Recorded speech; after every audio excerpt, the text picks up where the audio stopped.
Good to go? Okay, very good. Lynette, we're going to start.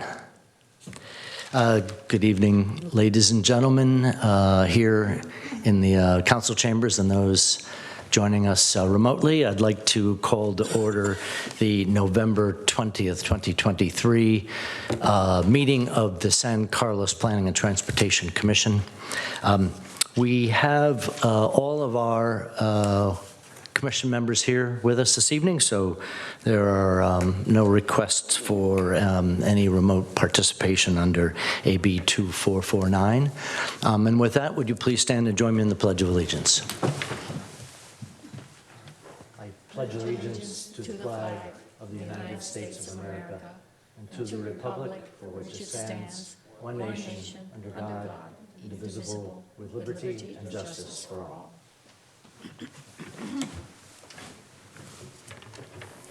And roll call, please.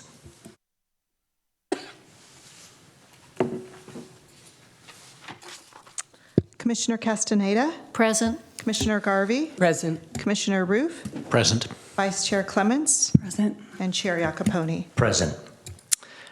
Following on from the rules for public decorum and civility at public meetings that has been put in place by City Council, I'd like to remind members of the public that this meeting is a limited forum for public comment.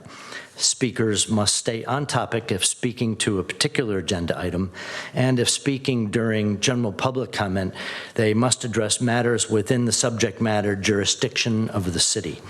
If speakers fail to follow these rules or the city's rules on decorum and civility, they will be warned, and if they continue to disregard our rules, their opportunity to speak will be ended for the evening.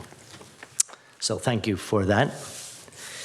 Our agenda item number 5 is the approval of the minutes of our November 6th meeting, and that has been postponed until the 4th of December.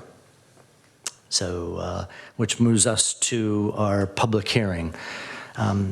Procedure for public hearing: staff will present a report on the history, physical features, etc., on the application, followed with the staff's recommendations.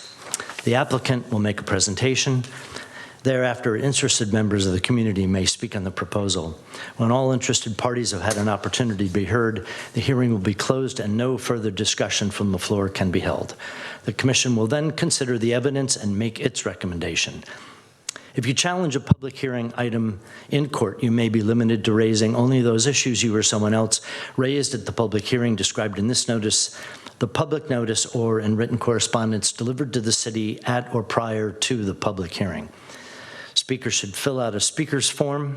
They're found in the back corner there.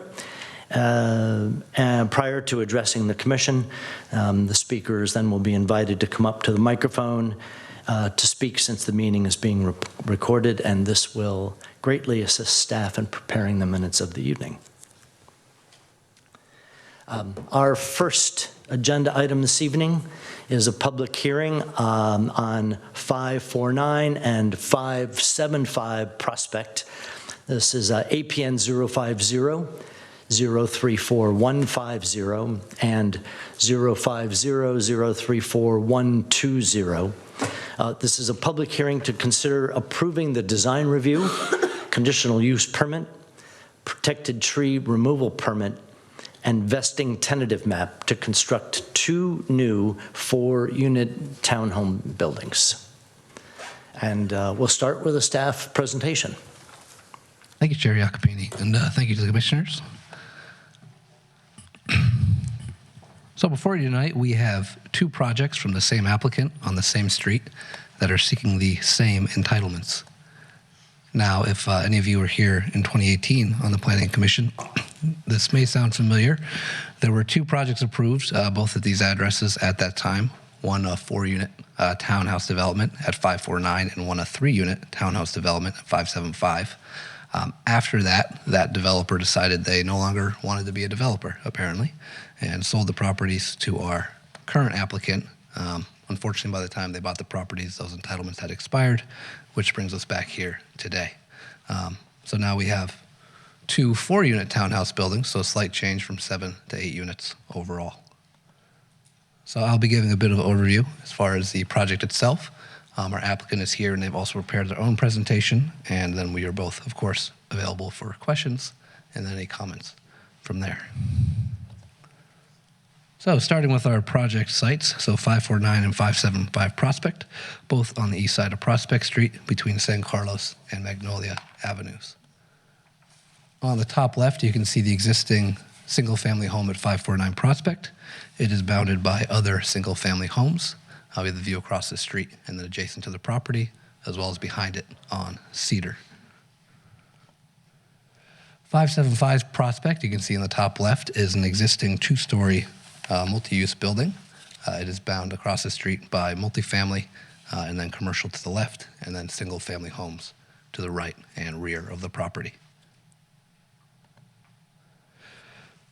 So both applications are seeking the same four entitlements: design review, conditional use permit, protected tree removal permits, and vesting tentative maps.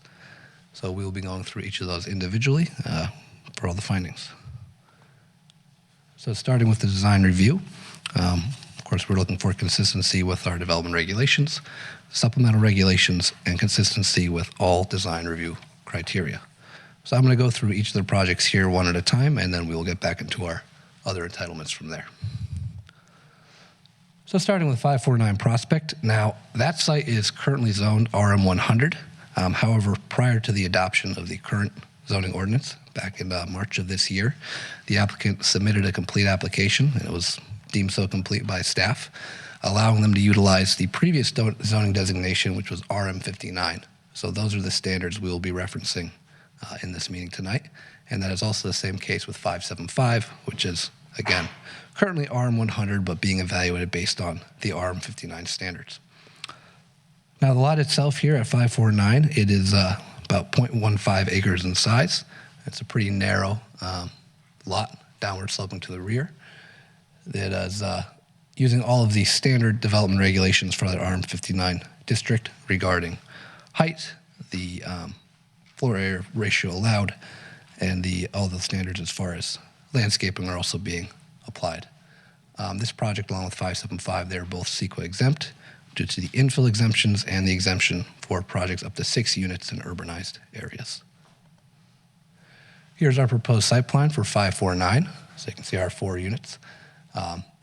One thing I'll note with this, there was also an exception requested from the director for the location of the trash enclosure, which is at the front of the building now.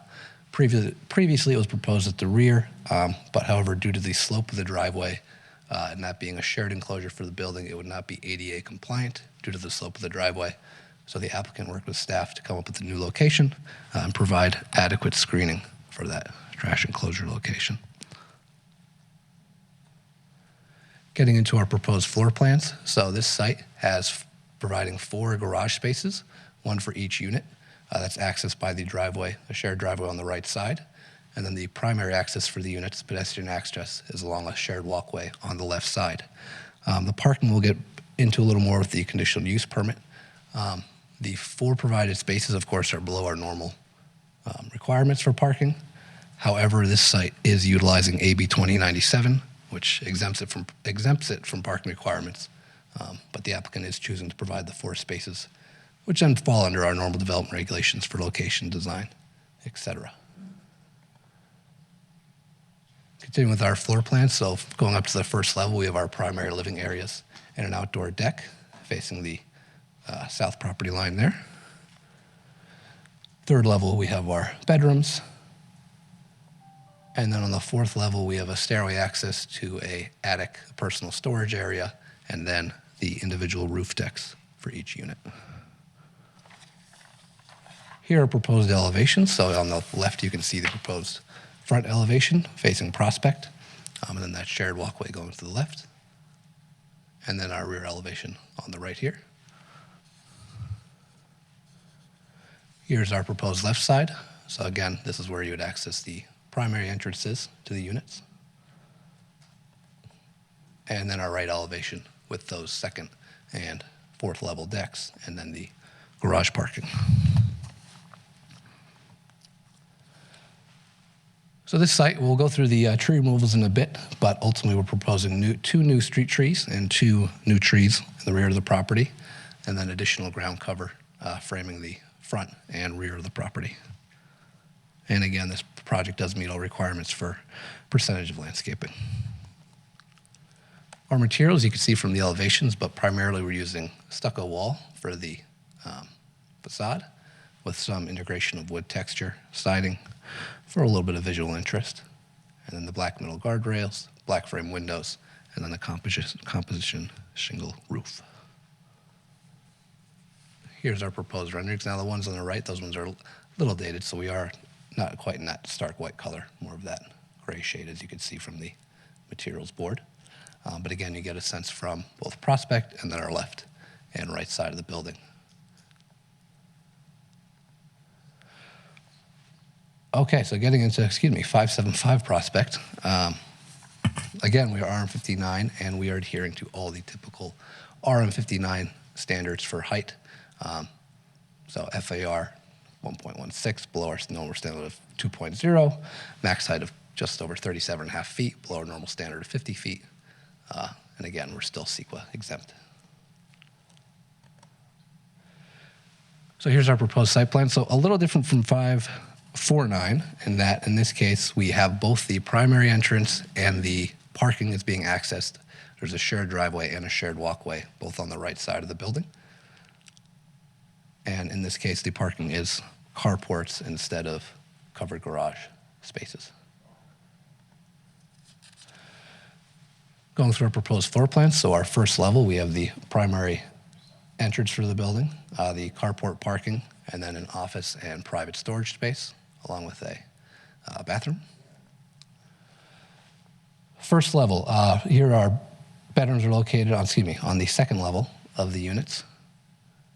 So I think I might have had a slight typo in the staff report where I switched off my second and third level. So our second level is our bedrooms, and then our third level are our primary living areas, so kitchen, living, dining room, and then also a roof deck and half bathroom. No fourth level in this case. Here you can see our proposed elevations. We'll get into materials in a bit, but we have the front on the left and the right. The front elevation on the left and the rear elevation on the right. And then we have this little bit of a accent with this tall glass window with the black steel framing for a bit of character. And in this case, we have the access to the first unit is also provided facing the street. So a little more of a primary entrance there. 549, I meant to mention, we have don't have a front door, but we do have a trellis that's provided along the front walkway to kind of delineate the entrance to the building. Here's our left side elevation. You can see those third story decks here, along with the access. And here's our right side elevation where we also have a third story deck and then the access to the carport parking. Landscaping plan, so a little different as far as the amount of trees included. So it's a narrower lot, so a little more constrained. We just have the one street tree in this case and then the one rear tree in this case. I'll get a bit into the tree replacement a bit more with our tree removal permit discussion. And materials, so again, we're going with a stucco finish with the wood texture accent and also integrating some hardy cement siding, which is really our primary covering material. And then again, composition shingle, black metal guardrail, and then those steel plates for that bit of window accent we looked at the front and rear of the building. And here's our proposed rendering where you can see how these are all incorporated. So also utilizing that wood framing on the top of the building for a little extra flourish. Okay, so going beyond design review, conditional use permit. So I mentioned this, both sites are using AB 2097 to exempt themselves from normal parking requirements as far as the number of spaces, but because they are providing some parking, and because this did come in before our general plan amendment last year, it is still subject to a conditional use permit to allow parking within 40 feet of the street. So there are 3 findings related to that conditional use permit. Those are explained in more detail in the staff report, but just to quickly summarize them. First being that the building is basically the closest possible proximity to the public sidewalk, which is the case with both buildings here. They're both up to the front setback allowed. Second being that the parking area is screened. So not specifically landscape screening or fencing, but again, in both cases, we have these kind of down-sloping lots, and the parking area is pretty well recessed from the street, in staff's opinion. And the third being site constraints. Again, these are narrow lots, not a lot of opportunity for surface parking or locating parking in the rear of the sites. So again, we think a pretty reasonable approach. All right, our third entitlement. So the protected tree removals for both 549 and 575. Both have been reviewed by the city arborist and recommended for approval. There are 2 protected trees on site at 549. It is a pittosporum, if I'm saying that correctly, and a stone pine. You can see them both kind of back towards the right rear of the property in the driveway area, both being removed for development reasons, kind of due to the lack of any sort of feasible alternative. Both sites are essentially being cleared. In this case, we have 2 replacement street trees and 2 replacement trees along the rear of the property. And then 575, we have this row of cypress trees being replaced, 4 of which would qualify as protected. In this case, we have a slightly reduced replanting plan, which the town arborist has suggested, city arborist has suggested approval of. The logic being the cypress have very minimum canopy, so the idea being the replacement trees will essentially more than replace the amount of canopy being lost with the cypress. And then our last entitlement here is the vesting tentative maps. So these lots are being sold as individual condos. So to enable that, we have the vesting tentative maps which have been provided. I won't get into the findings here, but those are summarized in the staff report, and happy to answer any questions related to that. So our current applicant did their own public outreach and held a meeting at the end of 2022. I do want to backtrack a little bit in that, again, of course, I mentioned there were previous projects proposed at these same locations. So the applicant has done their own outreach going back to last year, although, of course, the interaction with the neighborhood really goes back to 2017 to encompass the full timeline of this project.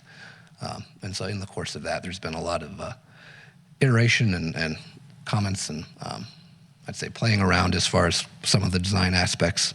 And, you know, I think we've landed today at a pretty good compromise, but our applicant has actually put together a presentation kind of summarizing their consideration of the neighborhood comments and how those were integrated into the design. So I won't step on their toes on that one. The city, of course, also, we mailed our notice to all property owners within 300 feet a couple weeks ago, and we have not received any additional comment as of yet. And also did the newspaper posting, of course, as well. So we will have 2 motions for you this evening. Here's the first for 549 Prospect, and here will be our second for 575 Prospect, should you accept the motions. Of course, also welcome to add conditions or amend as needed.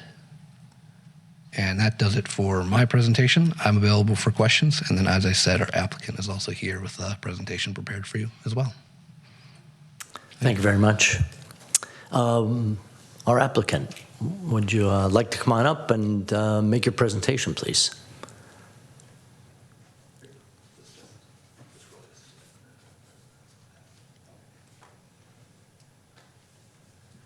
Right. Thank you.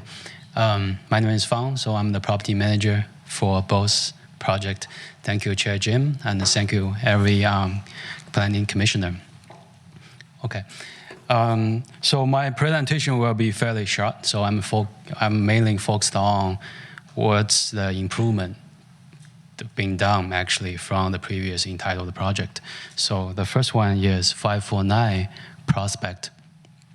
So again, what we are proposing today is we actually replace the existing single-family house to actually proposing 4 attached residential townhomes. Each of the units is 3-level, 4-bedroom, 3 full baths, 1 half bath, and with a rooftop open space.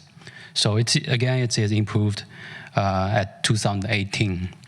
But after we did the neighborhood outreach, we hear the comments from the neighbors. So we did 4 improvements from the previous design. The first one is neighbors have a concern about because Prospect is a relatively narrower street with limited street parkings. So, and also one of the neighbors living at 557 is actually next to our property at the right-hand side. He had concern about the traffic noise. So in order to reduce that, we actually changed from the previous approved design as a 2-car garage to become a 1-car garage. So use that to limit the traffic impact. That's item number 1. Item number 2. So always there's concern about the building height because it's 3 levels. So that's why we actually tried our best to actually reduce the building height from the previous design 38 feet 2 inch to 37 feet and 6 inch. That's item number 2. Item number 3 is for the benefits of the community and also for the Fair Housing Act. We did propose 1 ADA compliant units, which is at unit B. So the second unit from the street is actually ADA compliant unit. The fourth one is, again, because the privacy concerns, we actually did improve the previous landscape design. So we actually propose a more detailed landscape kind of plan for the front, the side, and the rear yard. So we are all using the native species for this property. That is for 549. For 575, it's fairly similar. So after we conduct the planning, the public outreach, we got the comments. But for this one, we did as Ralph said, we slightly changed from 3 units to become 4 units. We provide 1 more unit for 575 Prospect. Also, we have 4, very similar, we have 4 improvements for this project. The first one, again, is because the traffic issues. So we actually reduced from, the previous design is actually a semi-buried, semi-underground parking with 6 parking spots. We actually reduced to 4 carports, so provide 1 carport for each units. The second one is, we reduce because we have the shadow concern and also the height, the view impact. So we actually reduce the height from 35 feet 3 inch to 35 feet. Then the third one is we actually provide 1 unit to be ADA compliant units, which is unit A. The fourth one is, again, we did improvement for the landscape design for the front, rear, and side yard for each unit. So that is actually conclude my presentation. Thank you. Thank you very much. Commissioners, questions for staff or the applicant? Commissioner Roof. Thank you. A question, I guess this could be for the applicant. The trash enclosure, which is now facing the street, between the street and the front of the building, what sort of screening is there for that? I didn't really see in the pictures, maybe because there is screening, but I couldn't tell what kind of screening there is, because it would be rather unsightly to have the trash bins be visible as you walk by. Yeah, and I'm just going to flip back to our rendering for that one real quick, which shows it a little better. Okay, so you can see on the kind of bottom right image, so we have this wood, not covered enclosure, but wood fencing put up, mimicking the same wood exterior material on the residence. So that was the, were you pointing? I didn't see the where. bottom right. If you look at the bottom right image here, Oh, okay. you can Over see the green. yeah, you can see the green bins and then the proposed enclosure design. So really, there is not screening. Well, maybe a few feet of screening there. Yeah. And add to Ralph's point.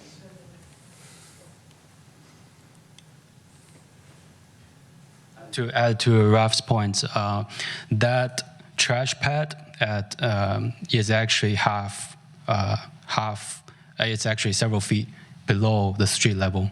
So that is actually, you need to take the ramps down, then access for that area. That's why from the street level, you only see half of them.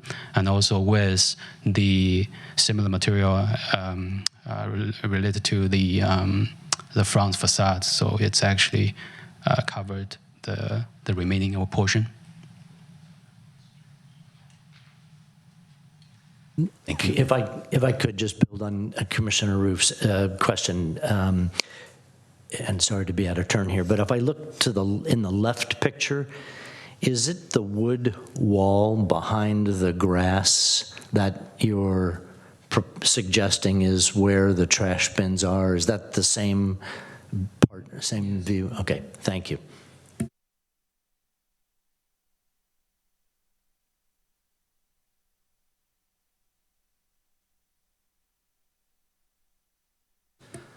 Follow up? I guess we can discuss the merits. We can discuss the merits of it when we get to the deliberation stage. Thank you. Vice Chair Clements. Thank you, Chair. And thank you for the information about how the design has changed over time. I wanted to ask, because these lots are fairly small and the buildings are fairly tight, what features of the design will inhibit noise from traveling, just a few feet over to the other neighbors' houses? And or is there any landscaping to kind of help with that noise absorption?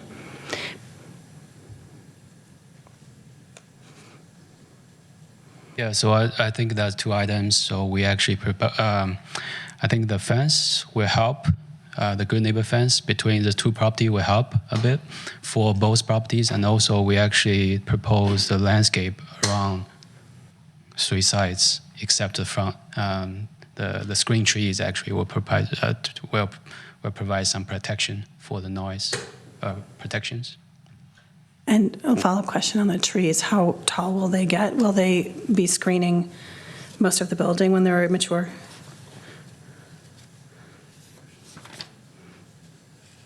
Especially with 575, because we're removing cypresses, which are tall, which are good perimeter trees.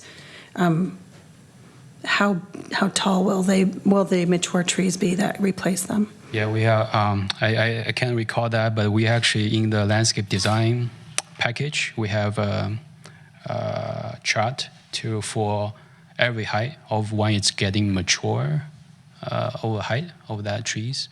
I think it's at, the sheet is L 2.1 maybe for the landscape. Hey, I got it.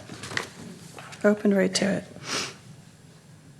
I'm afraid the type is too small for us to read. So I don't know if staff can help clarify. Thank you. Yes, thank you. Excuse me. So for 575, for those two, make sure I'm saying the species correctly, the red orchids, the mature height there is 15 to 25 feet. So not the full extent of the building, but still a pretty large tree. And then make sure I'm referencing the right one. Great. And then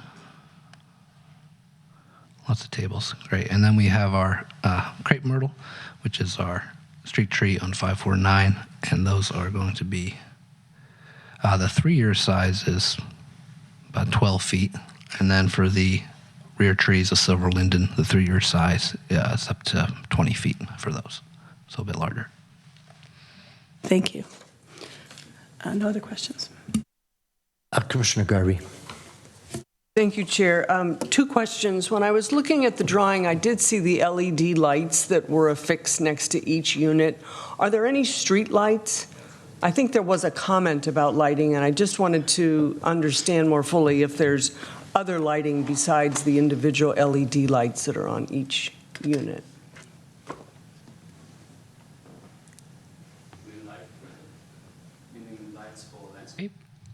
Yeah, any kind of walkway lighting or anything that might be seen in the neighborhood if it's on all night. I did see next to, maybe it's next to each front door, there's an LED light on the wall, which makes sense. Are there other lights on the property that might be bright, that might be on all night long, or Yeah, not right. so much? We have like at the sheet at A 4.1, the elevation sheets. We actually have the lighting design for each elevations for both the garage area and also the front and the rear.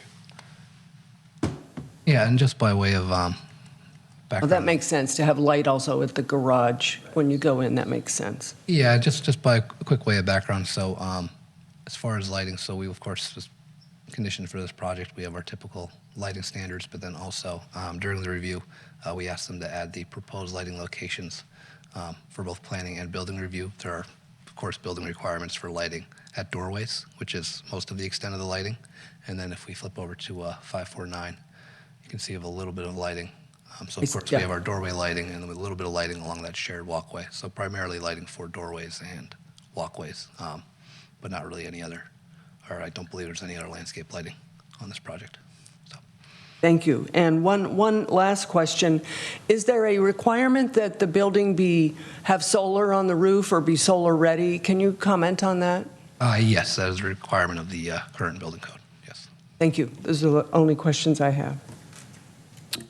Thank you, Commissioner Garvey. Two for me.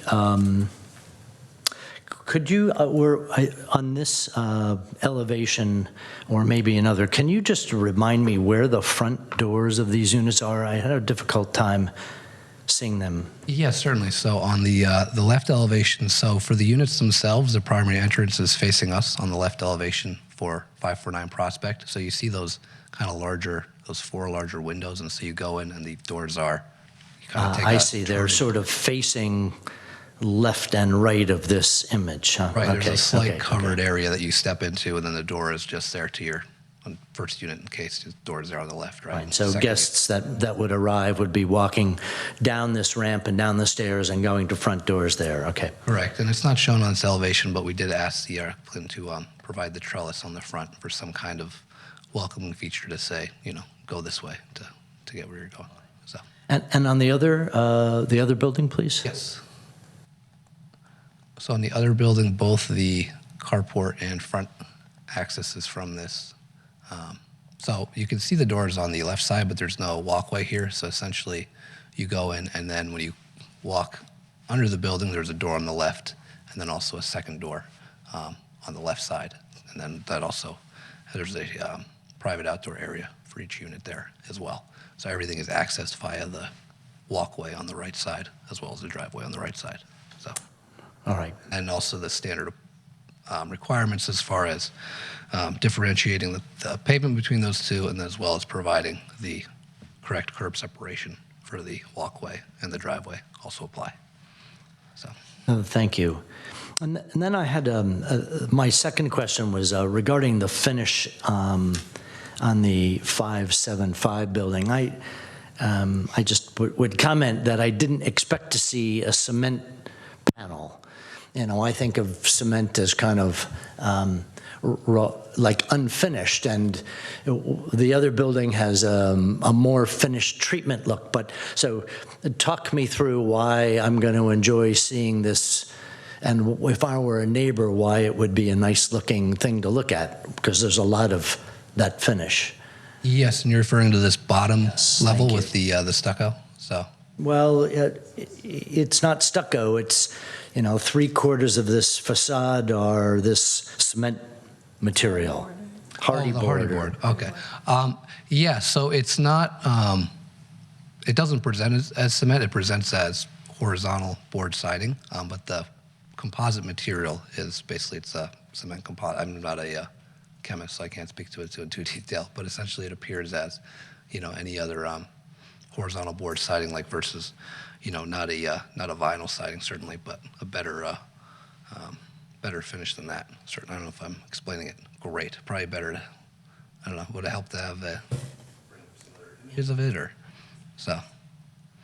But okay, maybe you can. Yeah, maybe I can add on. Yes, please. Yeah, so there's three different type of siding, right, for the building material. One is wood siding, one is hardy board, one is the vinyl siding. So the hardy board is the idea for the hardy board is to actually mimic the wood siding of as material, say, but it's actually more durable and more stronger. So this material is probably hardy board at your back. Actually, they're for paintable, and it's more durable, and it's more fire-proof. Do you intend to paint it? That's what we have to do to actually keep the material be more durable. Okay. So hardy board coming is for it's unfinished material. So it's didn't have. But I guess your question is mainly about what's the Just what's it going to look like? It doesn't. Yeah, we can come back to it. I think you've answered my question. Thank you very much. Also about the this is 4 attached townhome. That's why it have a high.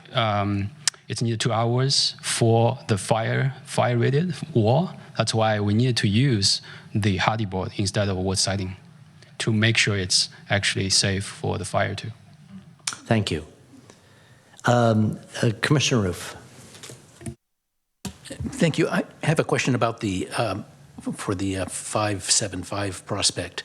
There's a large redwood tree in the adjacent property at the rear, and it wasn't clear to me how far the tree protection zone extends into this plan, because at least the pictures I saw didn't seem to show that redwood tree. So Yes, and pardon me for not mentioning it as part of the meeting here, but as part of the submittal, let me just get to the site plan, which might show it here.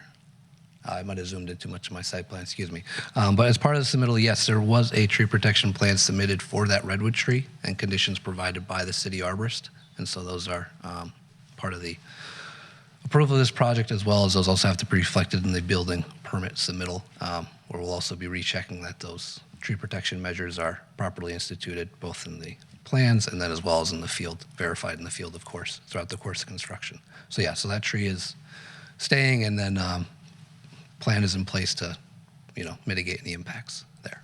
So, just a little more detail on that. How big is the tree protection zone? Is that a tree specific distance, or? it's specific to the tree and the tree's diameter, so it's 10 times the tree's diameter. I'm trying to remember if this tree, do you remember offhand how big this tree is? It was 25 or so. Here, I'll let you switch in. Yeah. So as a rule of thumb, the range of the roots is the size of the crown of the trees. So that redwood tree is actually it's about like 7 or 8 feet to our property, but we actually have the rear setback is 15 feet. So we actually have that landscape area as a rear yard to be landscape. So I think that can be utilized as a protection area for that trees. Okay, that's very helpful. Thank you. Commissioner Castaneda. Could you bring up a rear view, please? Yeah, certainly.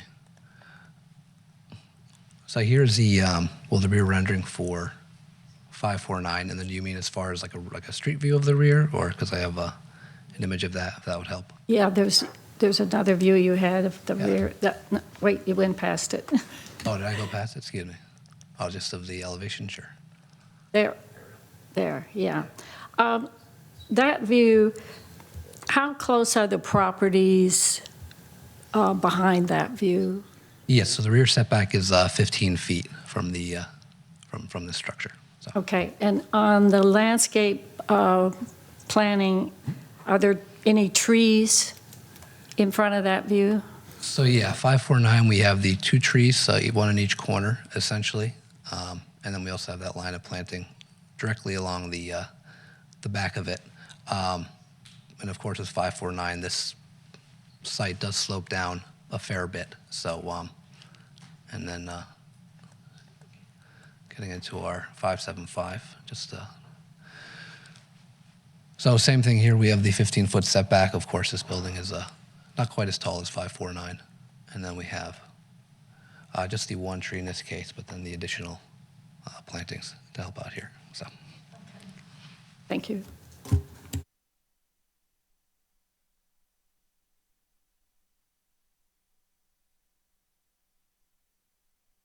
I don't have any more questions off the top of my head. I think my fellow commissioners have raised a couple of other things on my mind. So if there's, do we have another piece of input? Yes, please. On the fiber cement Yes. siding. Yes. It really does appear as a board from the exterior. It's just a very durable product, and it's very commonly used. So if you just want to scroll, I just hold that up for you. Great, thank you. And maybe, since it's been raised, I didn't appreciate that it was going to be painted or colored, and it doesn't come through in the renderings that way. It doesn't say, like it shows up as cement color. So what's the intent? What is going to be approved as for construction? Yes, so in that case, it's painted in this off-white, and I can pull up on the plans what the proposed exact color palette is, if that would help. But If your point is what we're looking at is that white is a painted surface, then that's enough. Good, thank you. And thanks for clarifying.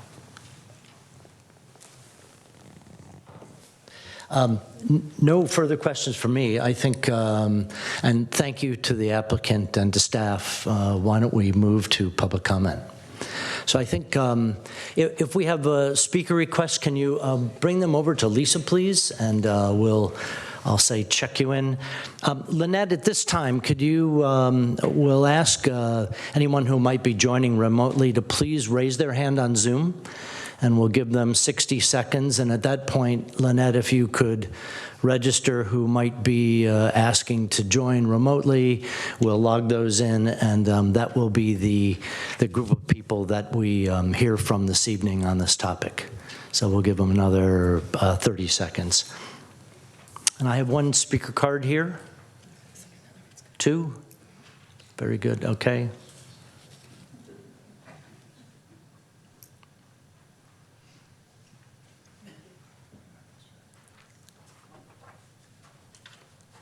And Lynette, do we have hands raised? Yes, we do. We have 2 hands raised. Okay, very good. Lynette, we'll take the 2 speakers here in the audience first, and then we're now going to time out the remote speakers, and we'll then move to the 2 remote speakers. And as we do, our policy is for 2 minutes. So Robert Stein, please come on up the mic, and love to hear your comments. Hi, I'm Robert Stein. I live at 565 Prospect, which is right next to the 575 Prospect development. Currently, there's a 30 by 30 foot block wall that is in my backyard that is part of their building. So when they knock it down, there's going to be a 30-foot opening in my backyard, as this is also the case in the other 2 properties on the back and on the other side. And I really would like to know what type of fencing they're going to put up. I mean, not the temporary stuff, but the actual fencing, because right now we have about, the fence that I have on that side is about 6 feet, 6.5 feet. How high their fencing is going to be, and also if they're going to put any sort of landscaping, because right now all there is a bunch of weeds along their fence. There's nothing there. The other thing, the issue that I have that is more important is that 150-foot redwood tree that is behind the property. It belongs to Daria, the neighbor at 578 Cedar. That's her tree, she loves it. But the tree, the branches are already, they're smashing the back of the building right now, and the branches are also into my backyard. So the tree is a lot bigger than what anybody is telling you there. And something has to be done about the area to make sure that they don't come out and grade the property, and they killed the roots. They killed the roots to that tree. That tree goes down, and there's going to be 100 lawsuits going down.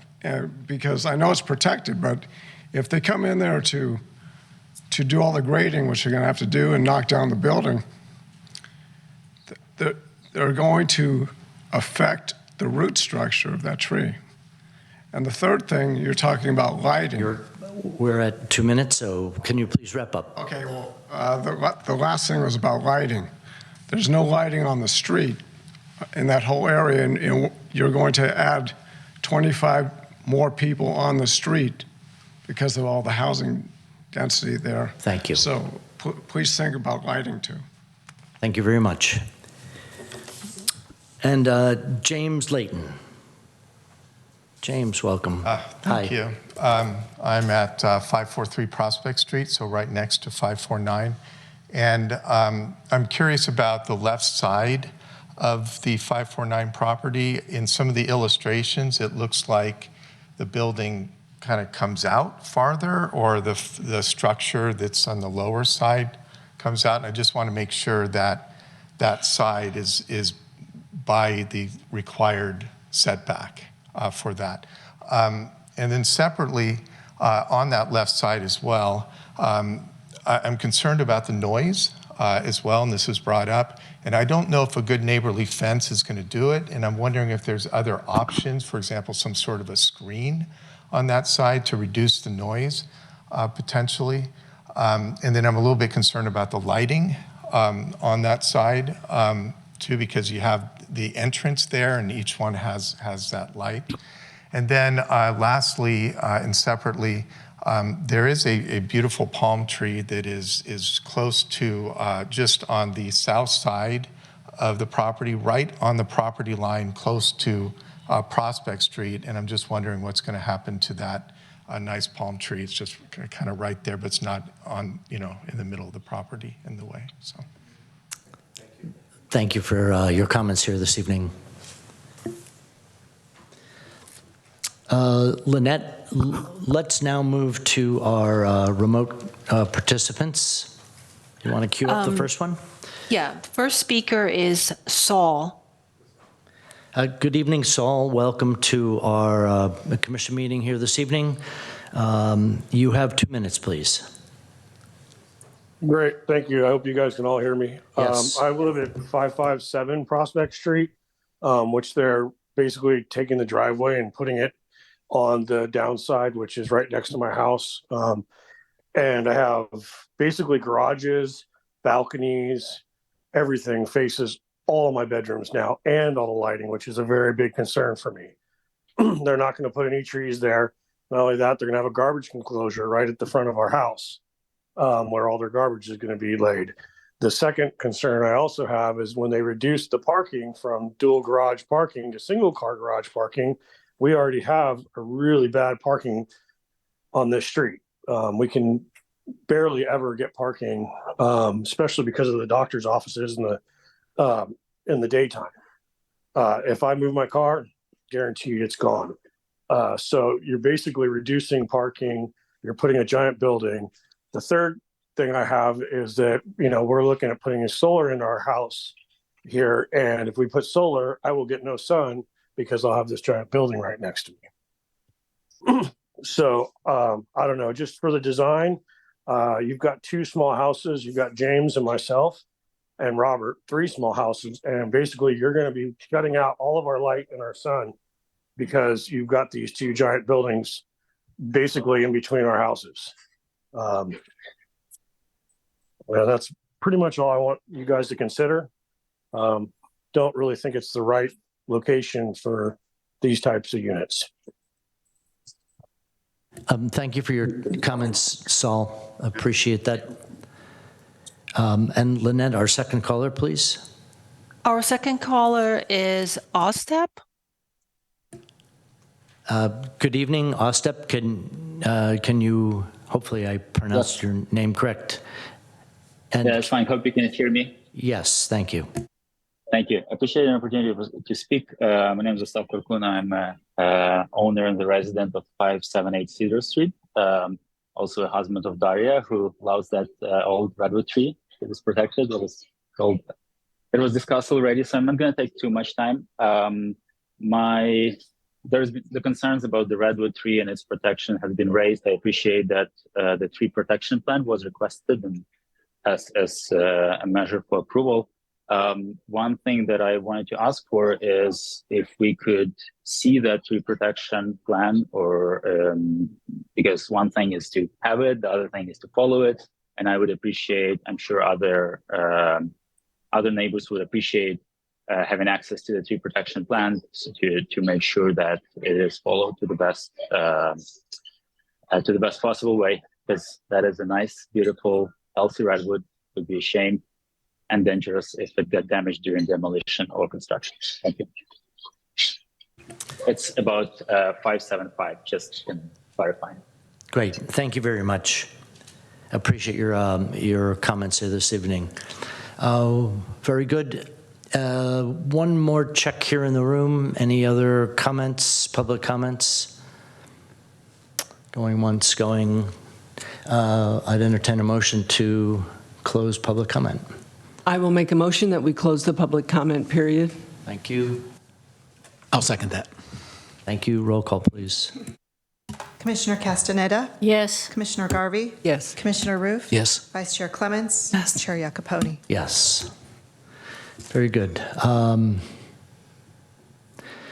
It'll be great to hear then from each of the commissioners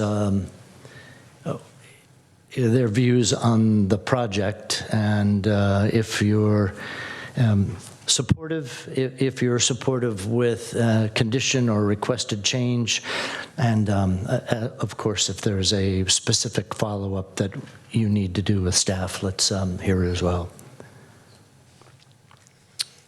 Commissioner Roof? I'm generally supportive, but there's a few issues that I think we can discuss, which I'll raise.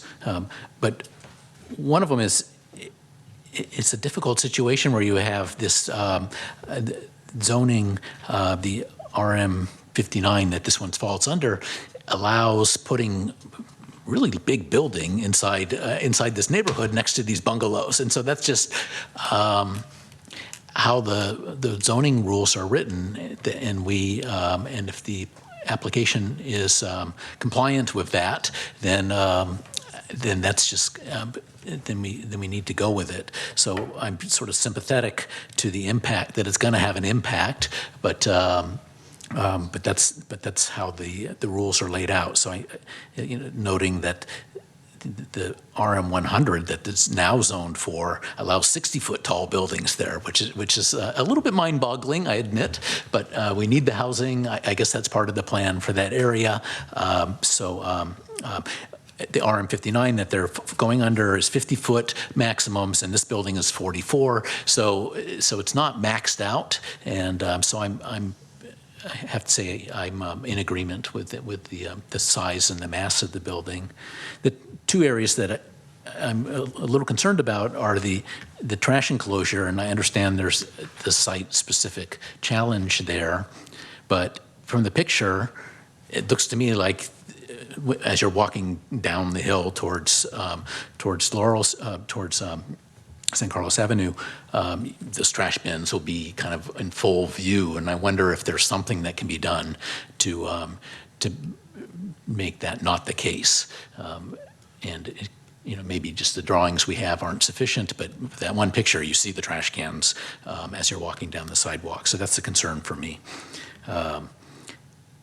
My second concern is for the redwood tree, which we've heard from several of the public comments that it's a cherished tree. You can see it from as you drive in through town. It's a good one, a healthy one even, which isn't always the case with redwoods here. And so I see the conditions of approval. Say that they have to follow the tree protection plan, the TPP, which in theory should cover it, but I'm a little uncomfortable that it's not called out a little bit more carefully or explicitly. When you read the packet, you would know that that redwood tree was there. And so I wish that there was a picture top-down projection showing where that tree is, what the zone is, what the impact would be, so that everybody's sort of comfortable, including me, that that it's feasible to do this, which it may well be. I think it is, if I understand things, but it's just that it wasn't made very explicit, and so I'm not sure what to do about that. But maybe making the language stronger that the redwood tree protection zone extends onto this property and needs to be delineated would just make me and perhaps the community more comfortable. So those are my thoughts. Thank you very much. Commissioner Castaneda. I think, given the size of the project and what could have been built, I'm favorable that it, and happy that it isn't a larger building, but I also have concerns. I share Commissioner Roof's concerns about that redwood tree, and I think we need more information. We need to be able to see where that tree is and make sure that it's going to be well protected. I'm also sharing some of the concerns of the neighbors, particularly the ones that are on the side where the garages are going to be. And I'm wondering whether the fence is sufficient or whether there could be something that maybe is thicker or maybe is taller that would help. The setbacks are good, so hopefully we're not going to be blocking all of the light. And I guess this is more for staff that I'd like to see in the future, that when we have buildings in this configuration next to single-family homes, that to the extent possible from the beginning, that the planning maybe moves balconies out to the street side, so they're not overlooking the properties next door. Just something that I'd like to think about for the future. Thank you. Thank you, Commissioner Castaneda. Commissioner Garvey? Thank you, Chair. I liked a couple of things about this project. I went back and looked at after our discussion about lighting, and I also see that the lights that will be there will be down lights, so I'm hoping that that gets to one of the concerns from the neighbors about light not shining out, but the more down lights, which seems appropriate. I also went and checked, and I think that the buildings meet all of the setbacks, including the one setback that was a concern to one of the neighbors. I liked a couple of design things about this. The tall accent window at, I think it was 575, very attractive vertical window. I like the wood textured siding, and I appreciate the discussion about needing fire retardant materials and the fact that the cement siding can be painted. I think that will be very attractive, and I'm looking forward to driving by the finished building and seeing what it looks like. I also liked that the replacement trees have a canopy as opposed to just a vertical cypress with no canopy. So I thought those were nice choices. And I'll echo my fellow commissioners' comments about making sure that that redwood tree is protected in such a way that it continues to thrive. But I think the project meets all of the findings, and I'm supportive of it. Thank you, Commissioner. Vice Chair. Thank you, Chair. First, I want to commend the neighbors for their comments, which were very practically minded and very, I think, sensitive to the fact that this area is going to be integrating buildings that are a little taller. And so I really appreciate the fact that you're not here to be like, this is terrible, and complain a lot, but that really trying to deal with the interface in a positive way. I really, really appreciate that. I do think that this block, I could see why it was destined for more density, because it is so close to downtown. It's only a 12-minute walk to Caltrain. This is a great location to get some more housing in. And so I admire your block and where you live. It's a great location. I do appreciate the designs where the parking is downslope and not visible. in this location, also, I appreciate the reduced amount of parking. I do realize, however, though, that small streets that already have street parking could be, additional cars could be on the street, but it's also possible that families might choose to have one car instead of having two cars, just because of the proximity to public transit. So that's the hope, I think. And those are the kinds of folks who would buy that unit, right? So that's their target market. I appreciate that the units are ADA compliant, and also I do want to note, although this is, again, we're in a growth period here where we're going to have different types of buildings and heights next to each other. The 3-story apartment building across the street does say that it is compatible. Both of the designs are compatible with that building, and I think appropriate for this block, ultimately. I agree with Robert's comments, the neighbor at 565, just about the fencing and the interface. So again, I'm not sure that we can make it an additional requirement because the building as presented does meet code, but I agree that interface would be helped with a perhaps taller fencing.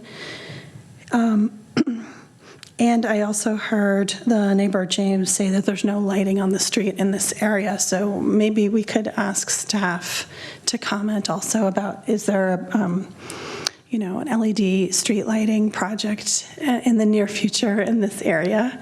We may not know tonight, but that's something we could look into. In general, I thought both buildings were attractive, and I actually preferred the hardy board siding, I like light gray with a wood tone, to stucco with a color. I actually really like cream or white stucco, but not stucco with color.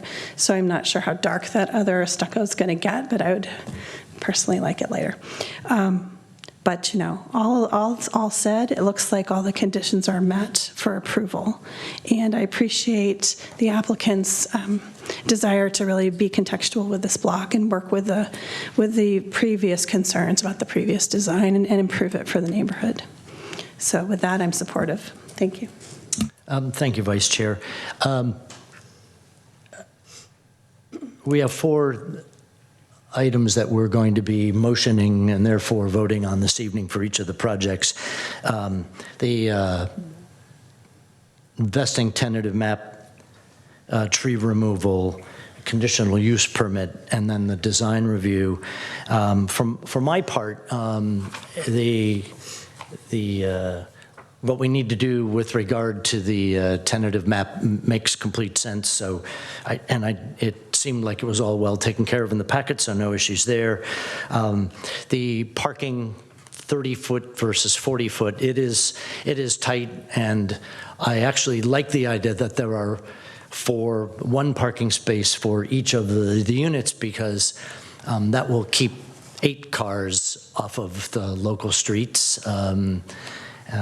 So I think that's good, and therefore that makes sense to me as well. I'm with my colleagues regarding the tree removal.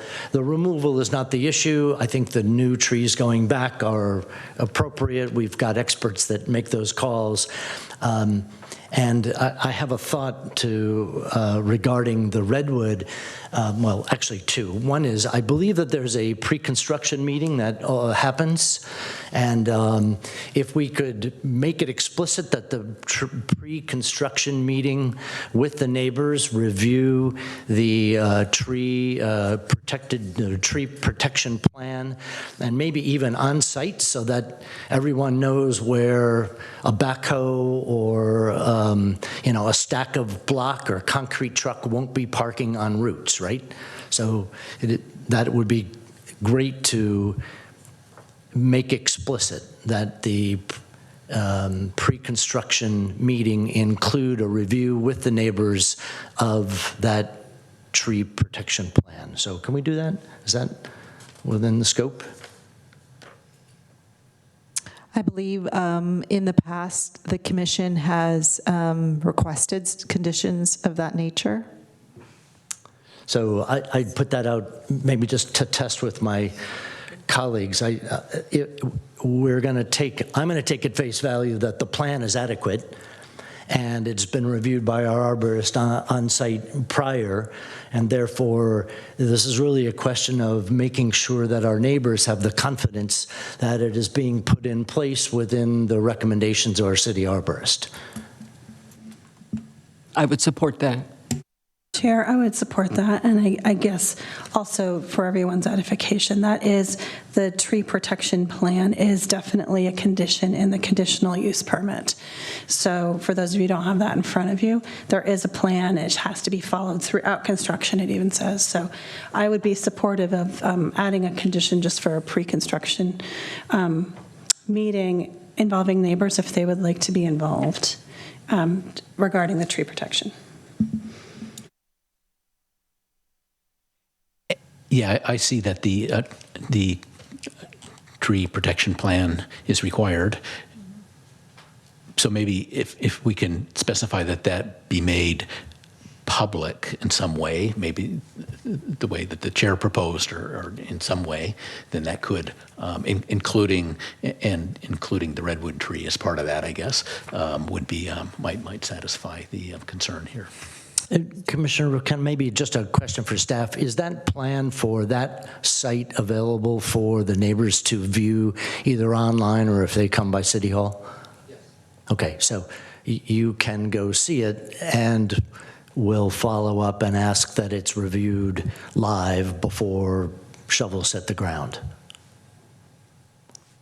Thank you. Yeah. Then the other point, and I'm going to pick up where Commissioner, on design. So thank you for the clarification on the hardy board and the painting, and I appreciate Vice Chair Clemens' comments, and it'll turn out well. I'm pleased to know that the lighting is down lighting and not out lighting. I guess I'm a little concerned about lights on balconies at midnight. Shining over into neighbors' windows, and I'm not sure exactly what to do about that. I hope that, that's a rabbit hole, so I just won't go there. But regarding the trash enclosure, it occurs to me that we're going to have 4 units, and there's going to be a recycle bin and a trash bin. So there's going to be at least 8 bins, if not 12, for each unit, one for compostables, right? And are they all going to fit in that space? Yeah, I mean, that is the...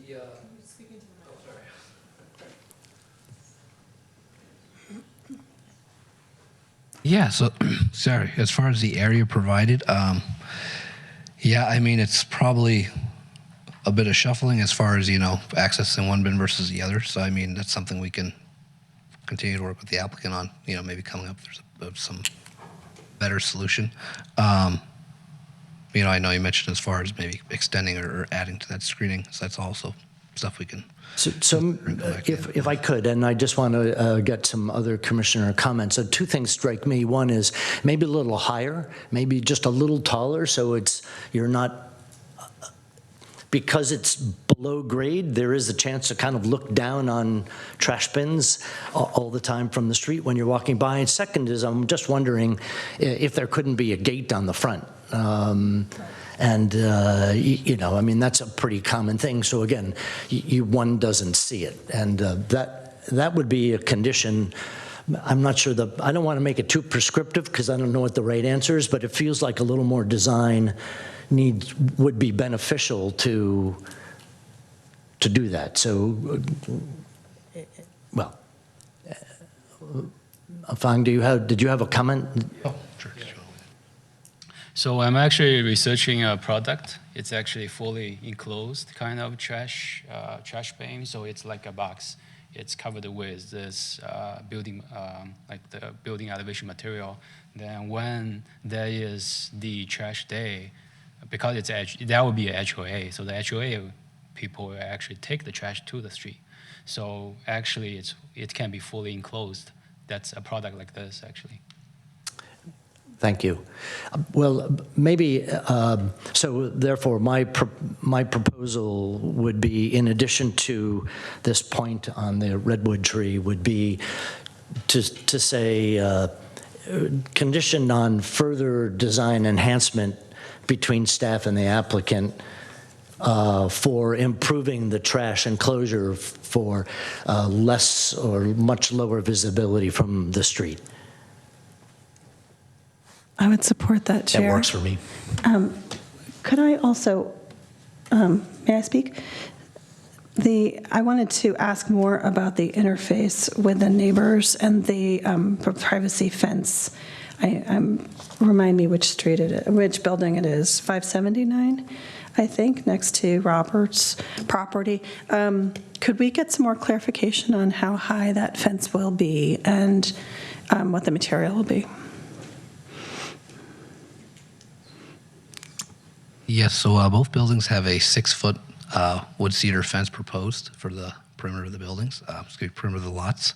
As far as fence heights, I know we're limited as far as the municipal code and what staff can approve.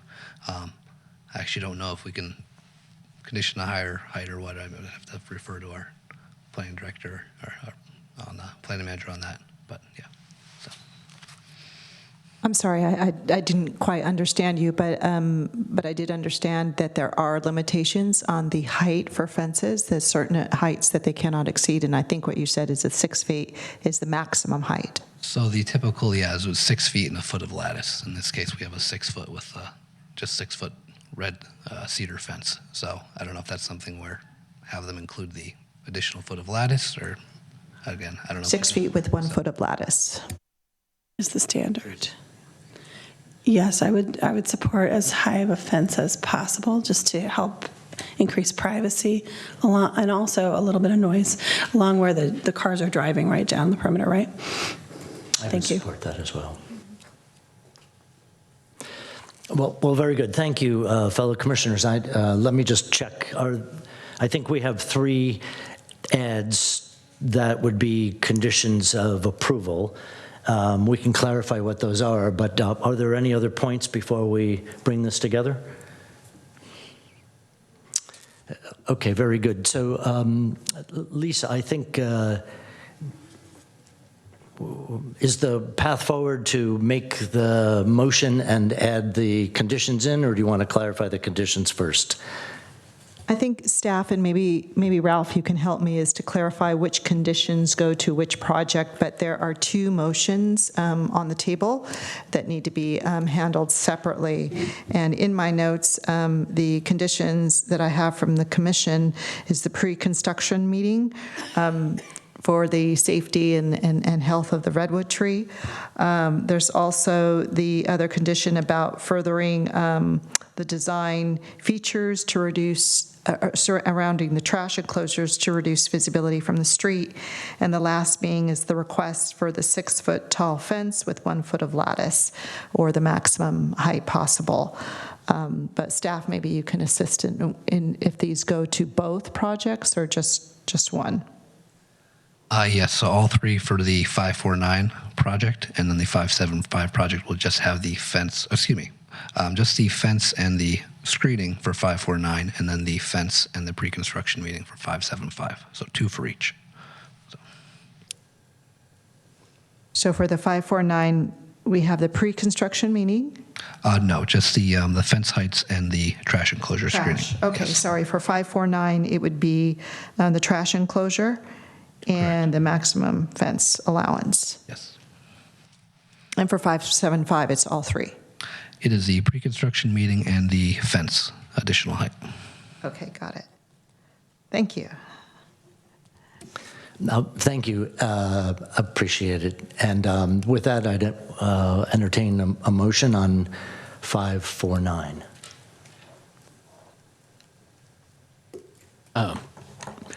I would like to move that the Planning and Transportation Commission grant approval for design review, conditional use permit, vesting tentative map, and protected tree removal permit to allow the construction of 1 new building with 4 townhouses at 549 Prospect Street, APN 050-034-150, for the reasons incorporated in the staff report and with the conditions in the draft conditional use permit / code compliance certificate and draft vesting tentative map certificate, with the 2 additional conditions regarding the fence height and the trash enclosure screening. I'll second the motion as amended. Commissioner Castaneda? Yes. Commissioner Garvey? Yes. Commissioner Roof? Yes. Vice Chair Clements? Yes. And Chair Iacopone? Yes. Thank you, Commissioners. I will take up the second motion. I move that the Planning and Transportation Commission grant approval for design review, conditional use permit, vesting tentative map, and protected tree removal permit to allow the construction of one new building with 4 townhouses at 575 Prospect Street, APN 050-034-150 for the reasons incorporated in the staff report and with the conditions in the draft conditional use permit code compliance certificate with the 2 amendments referenced this evening, one with regard to the pre-construction meeting and one with regard to the lattice and the draft vesting tentative map certificate. I second that motion as amended. Commissioner Castaneda? Yes. Commissioner Garvey? Yes. Commissioner Roof? Yes. Vice Chair Clements? And Chair Iacopone? Yes. Again, as Vice Chair Clements said, thank you to the members of the public who both called in and who joined this evening. To our applicant, congratulations. We'll look forward to a great project with new housing, and surely you'll work closely with the neighbors during the construction. Thank you. Thank you. I'm sorry. Can you go? And I do need to mention that the Planning and Transportation Commission's action will be final unless appealed to the City Council within 10 days of the date of action. The deadline to file an appeal is at 5 p.m. on Thursday, November 30th, 2023.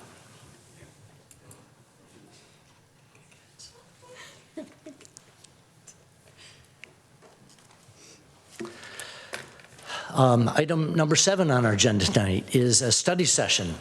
And this is a study session for the objective design, the draft objective design standards for multifamily in RM zones and mixed use MU zone development types. And we have a staff report. Yes, thank you, Chair Iacopone. Good evening, Commissioners. My name is Rucha Dande, Senior Planner. Under Phase 2 of the Objective Design Standards project, staff and the consultant team will present the draft Objective Design Standards for multifamily and mixed-use development types and receive input and feedback from the Commission.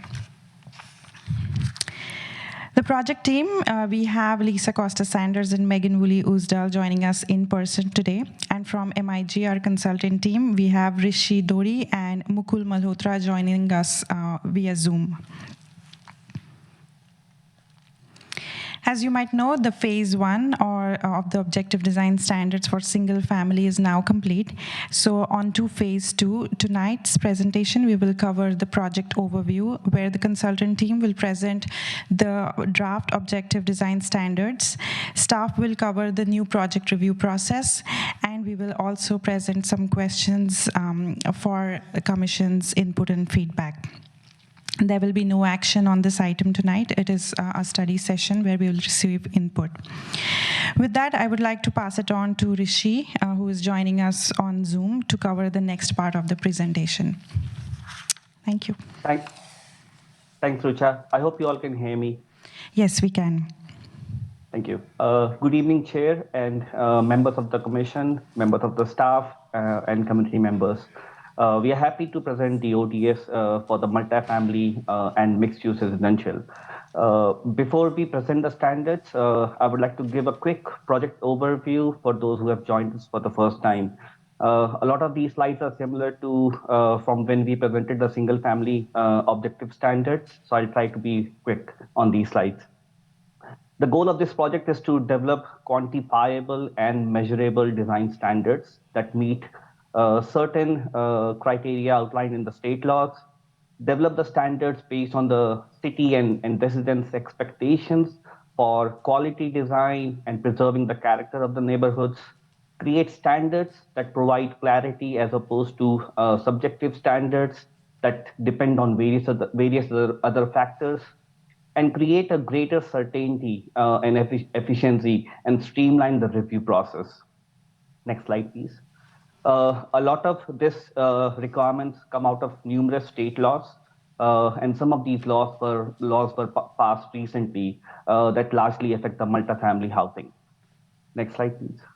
As Rucha mentioned, this is phase 2, where we will be focusing on the multifamily and mixed-use residential development, which is mostly around the downtown core and El Camino Real. Next slide. To summarize the community engagement process, we have met with the community, architects, and developers on several different occasions. We had a stakeholder meeting with the developers back in last year, around in June 2022. We did 2 community workshops on multifamily and mixed use. The first workshop was a visioning workshop that was held last year. And the second workshop was held at the beginning of this year, which focused on emerging objective design standards. We also did a community survey where we gathered a lot of input, around 420 responses from the community on all types of residential development. There's also a feedback form on the website if anyone wants to provide any valuable feedback that can be incorporated into this project. Overall feedback from the community included discussion about the driveways, location of garages. Community wants to see more landscaping, more open spaces. We also heard people asking to use more colors and materials with the building design. There was overall support for the massing and articulation standards, and a lot of people did talk about the privacy and the security. Next slide. As we started to develop the ODS, we came up with 5 different umbrellas rather than topics. These are development standards that talk about height, setbacks, step backs, and open space standards. These standards are currently present in the municipal code. We have site planning that talks about the orientation of the buildings, access and circulation, parking access. We have building design that mostly talks about the building, the form, the building height, roof massing, articulation, materials and colors, architectural style, as well as other elements. And then we have standards for landscaping as well as for utility and lighting. In the interest of time, we are focusing on topics that are important. For today's discussion and presentation, we want to share the transitional standards that we have developed with respect to building setbacks and step backs when multifamily or mixed-use developments happen around single-family homes. We will also share some of the parking standards. For building design, we will be presenting the massing and the articulation standards. So we will quickly jump into the standards. Next slide, please. Starting with the development standards for multifamily RM zoning district. For readability purpose, all of the text, if you can see on the left, which is in black, are all existing standards. And wherever we have proposed any changes, they are all shown in the orange text.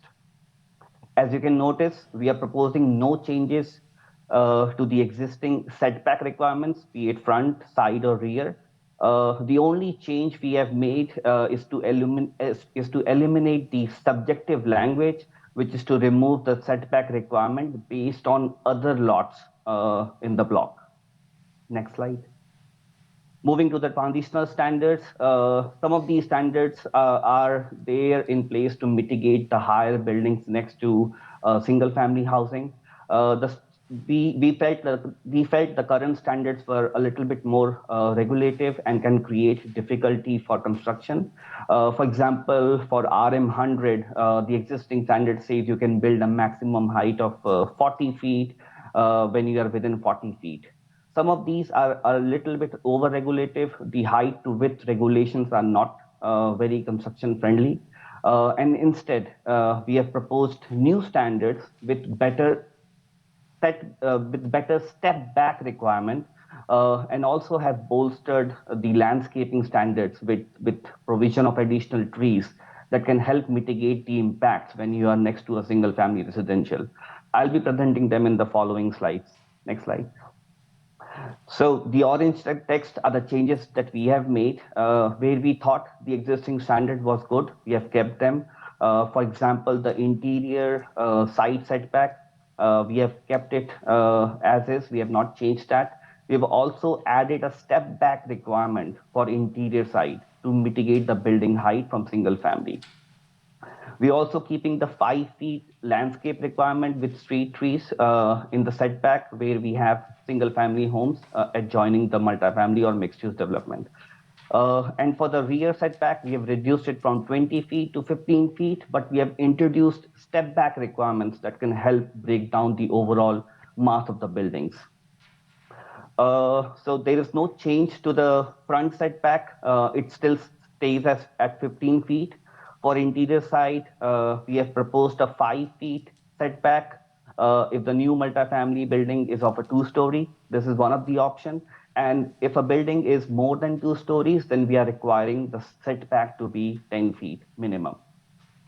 And then the step back requirement starts from the 4th floor, where the 4th and the 5th needs to step back by at least 5 feet when you are in front of a single family home. Next slide. For front upper floor step backs, we are proposing a 5 feet step back requirement instead of a 10 feet step back requirement. This 10 feet step back exists right now in the municipal code. This change in standard for changing from 10 to 5 will allow for more construction friendly development. And then the step back space can have additional tree. So we are by reducing the width of the step back, we are also in a way also allowing more landscaping to happen, so it can help with the screening.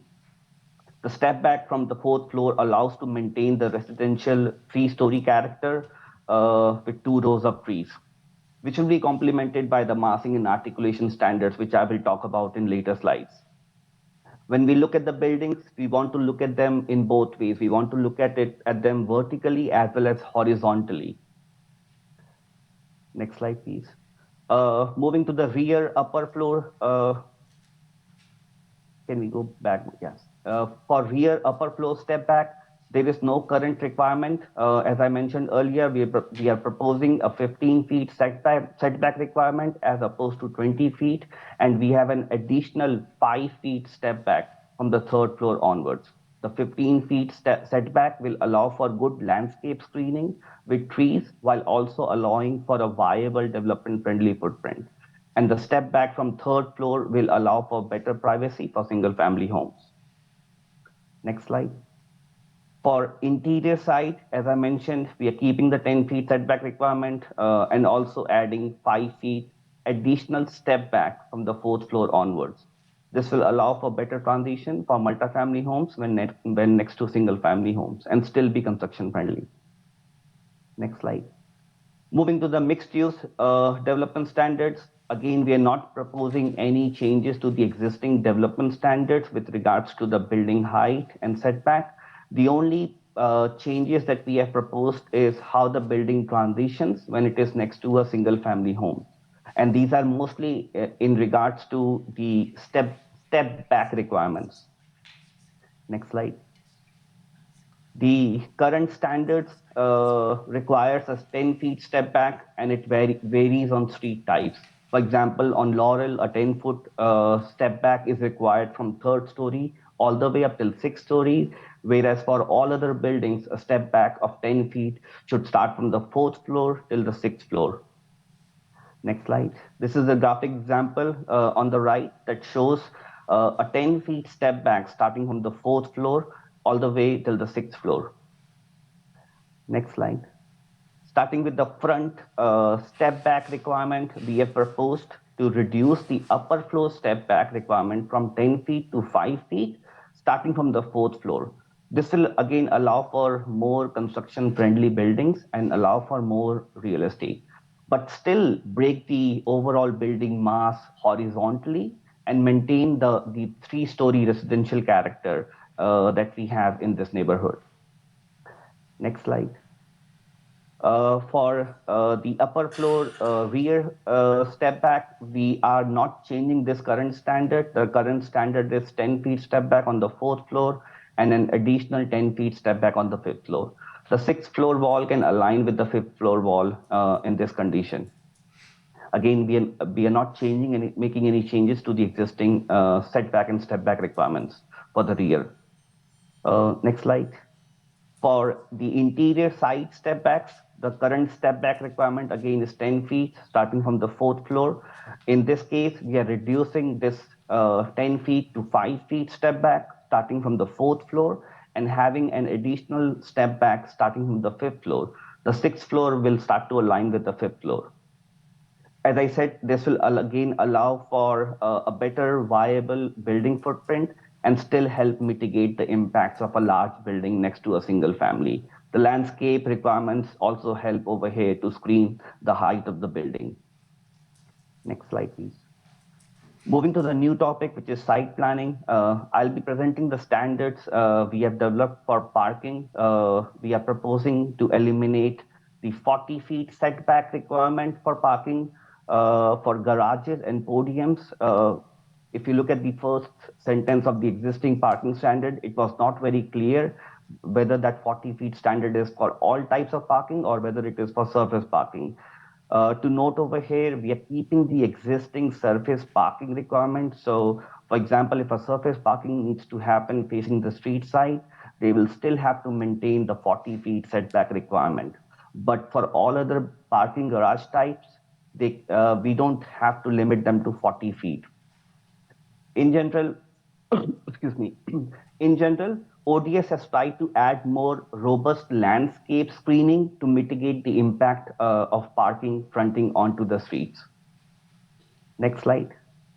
So starting with the first standard, sorry, if you can go back to the previous slide.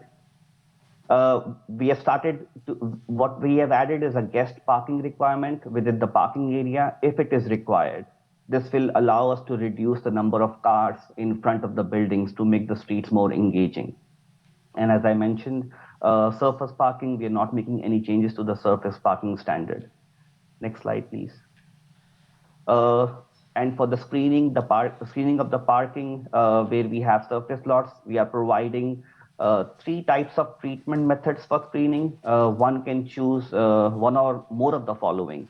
A minimum 3 feet high landscape berms or planting. One can also propose trellis with landscape materials. And and as an alternate to landscaping, one can provide a maximum 3 feet high decorative blocks. Next slide. For underground parking, the podium height can be a maximum of 5 feet visible from the street. This we are picking up from the existing standard. The garage wall shall either match the building setback or can be recessed from the main building wall. And the overall design and aesthetics of the underground parking from outside shall be very well integrated with the architectural character of the building. So the building looks like one holistically. Next slide, please. We have also proposed standards for grade level parking structures. This includes maintaining the same character, the level of detail of the primary multifamily or mixed-use building. As you can see in this photo, this is a very good example where the garage is so much built with the building. The other standard we have is to avoid the glare of the vehicle's headlight.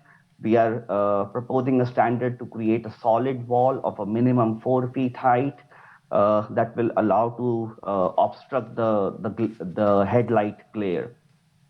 And we are also prohibiting the use of reflective colors and finishes in the exterior and interior walls of podium garages. The next slide has the landscape treatments. So this last standard talks about that there should not be any blank wall on a garage more than 100 square feet in area. if you have a blank wall for more than 100 square feet area, then it needs to be treated with one of the following elements. By using landscape elements like vines or planted trellis, you can use art to break the wall plane, or you can also use decorative elements like patterned stencil. Next slide. So now moving to the last segment to talk about the building design. We have two subtopics to cover under building design. One is massing and the other is articulation. Starting with the massing, the current standards are a little bit subjective and can be interpreted in many different ways. We have tried to use the same intent to develop the new objective standards. The proposed standards require that the mass of the building to be broken down into horizontal as well as vertical wall plane changes, as I was trying to explain earlier. Use of building elements that project or recess. Can we go back to the previous slide? By doing a wall plane change horizontally and vertically, by using elements that can project or recess, and also by using different materials and colors. And as part of the ODS, we have provided different options for each of these categories to help break the overall mass, which I will talk in the following slides. Next slide. A massing break of minimum 24-inch change in wall plane is required for a building mass that is more than 40 feet in length.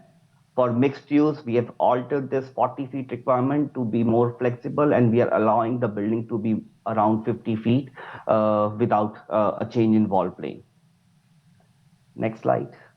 Moving to articulation, using the intent that is currently in the municipal code, we are proposing to regulate the articulation of the buildings only to the side which is open to public, like a facade facing the street or open space, so that the building plane shall not run continuously for more than 20 feet with a minimum use of 3 elements. This 20 feet requirement changes to 25 feet for mixed use development to allow for more flexibility for mixed use. We have tried to include a wide range of articulating elements to help create a better design. And we are only requiring 3 or more of these elements for articulation.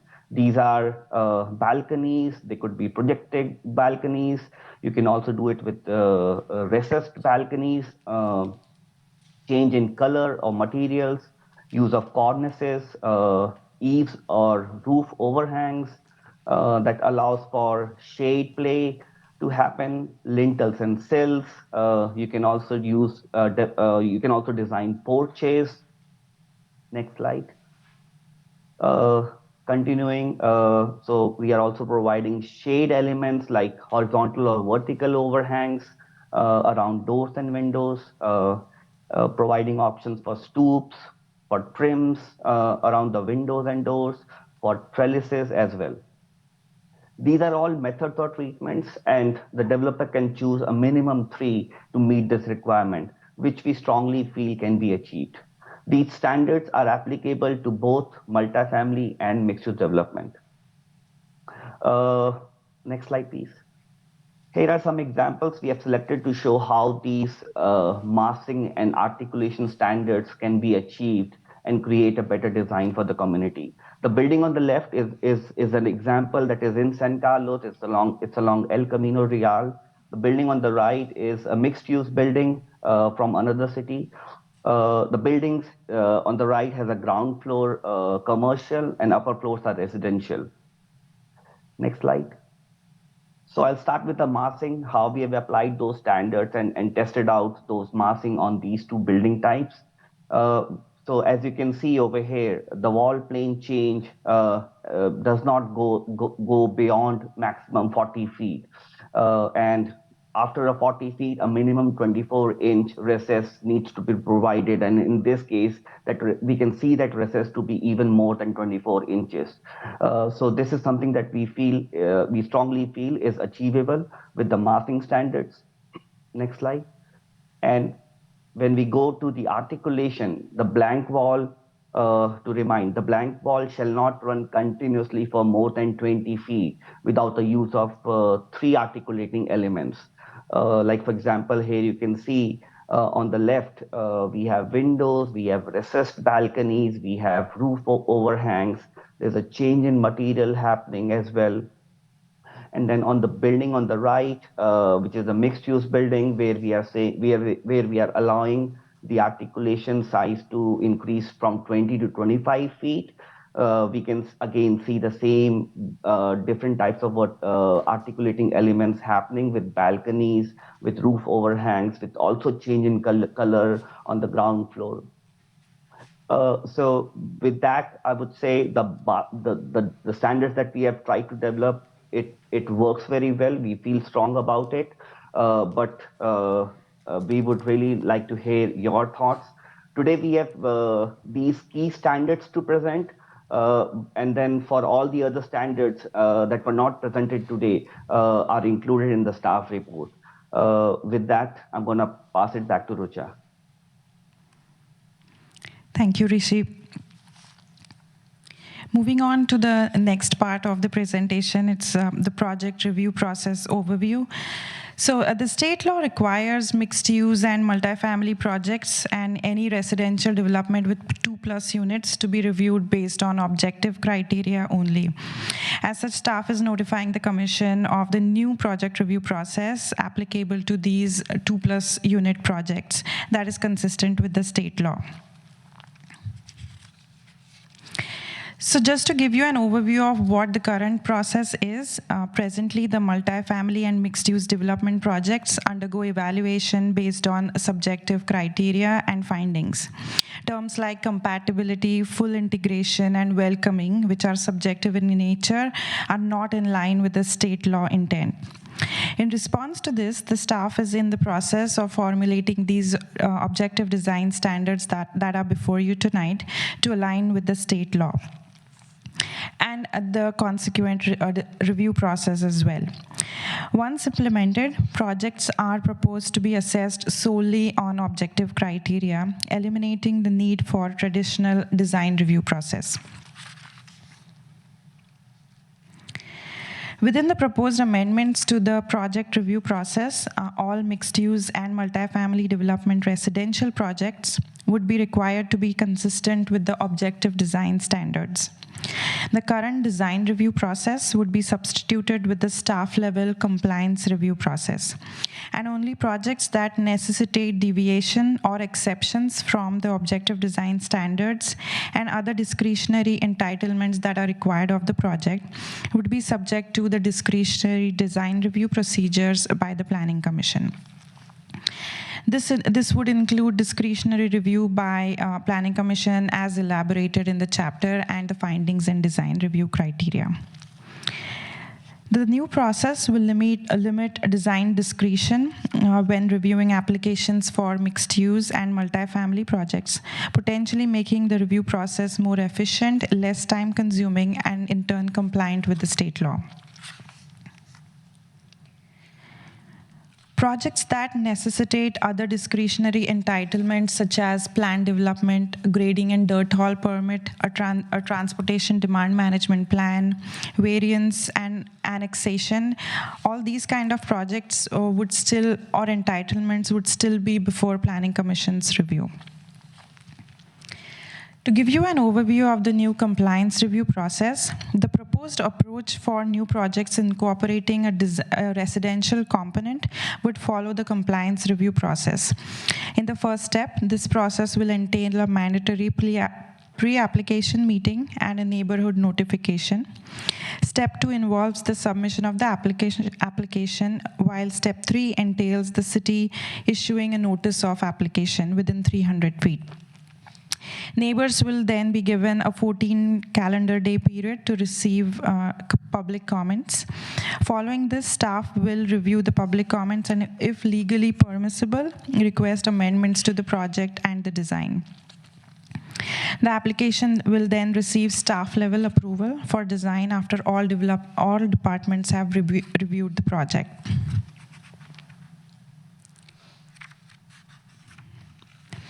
The proposed compliance review process would be a change for the applicants and the city and the San Carlos community. If the proposed compliance review process is approved, staff will prepare information packet which outlines the review thresholds, steps involved, and the applicant requirements. Staff would conduct extensive education and outreach initiatives to share more information about the new process. This would include city website, newsletter, flyers, and other outreach efforts followed by implementation process. Regarding the Phase 2 project for multifamily and mixed-use objective standards, staff has undertaken comprehensive outreach efforts that started last year in 2022. A summary of these efforts can be found in Attachment 2. For this particular meeting, a notice was published, which is within Attachment 7, and staff received one public comment, which is included as Attachment 3. To give you an overview of the next steps, staff, we do understand this is a lot to take in one meeting, and there would be more comments on other aspects that were not covered during this meeting. So staff will be receiving comments through a feedback form that is available on the project website, and staff will be collecting this feedback until the end of this year. We will also conduct additional outreach, community outreach, during the first half of 2024. Followed by that, and with the input received tonight, staff will go back and work with our consultant team to prepare draft standards and come back to the Planning Commission for a recommendation to the City Council. That will, if we receive a favorable recommendation, we would go back to City Council for the first reading, and that all of this is anticipated to happen in the first half of 2024. With that, I also wanted to give you a quick update for the Phase 1. Currently, as you might know, the City Council adopted the single-family objective design standards on November 13th, and the new standards will be effective on December 13, 2023. So staff is actively working on the implementation of the Phase 1. That concludes my staff presentation. Here is the project website before you, where the feedback form is also available if someone wants to provide their comments. Just to remind our viewers that we are receiving comments on the draft standards until the end of this year. So all comments are welcome. With that, I will also present that our consultant team is available to answer any questions related to the standards, and I will be available to answer questions on the design review process. Thank you. Thank you, Rucha, very much and to Rishi for both the presentation on the odds and the update on the process. From here, I think we have an opportunity for clarifying questions, let's say questions. We can then move to hear from the public, and then we can then poll each of the commission members for follow-up input on the two topics, the odds and on the process. And just as an aside, I'm mindful that December 13th is a big date for Commissioner Garvey, because I think that's kind of the wrap-up of a long time's worth of participation on residential design review. So thank you for raising that. So let's start with clarifying questions for staff or our consultant from any of the commissioners. Vice Chair. Thank you, Chair. Could we go back to some diagrams with the transitional standards? I had one question, which was the width of the unbroken wall or plane. There, perfect, thank you. For multifamily versus the mixed use, and what's the thought between having one standard for multifamily and a different standard of 20 versus 25 feet for mixed use? And I guess my comments can come later, but my frame on a lot of this is what looks good and activates the street, but also the cost implications for the distances involved and the depths of the step backs. Rishi, would you like to take that question? Sure. So I can take a stab, and Mukul can help support me on this. So the intent over here was we feel like, and this is something that we encountered in a single family as well. So we feel like a 20 feet size is a good rationale to break the wall plane, the continuity of the wall plane for a multifamily housing. Whereas when it comes to a mixed use development, we feel like there are more things at play when it comes to mixed use. So we wanted to give them a little bit more flexibility because we have to keep in mind the ground floor, how the ground floor uses are designed. So that was one thing that we wanted to keep a little bit more flexibility for mixed use, and that's why there is the change. Mukul, would you like to chime in? Sure. Just to build on what Rishi said, again, with the mixed use, we do have the advantage of ground floor activation. So that's one thing that we should keep in mind. That's why we gave it more 25 feet. It can be a little more, for lack of a better word, it can be more, mass oriented. Whereas when we are talking about multifamily, and especially when they're next to single family residential development, we wanted to make sure there was enough detail in the building without impacting development feasibility of these projects, to engage the eye and respect the overall residential character of most of the streets that Rishi mentioned, like Elm and Laurel.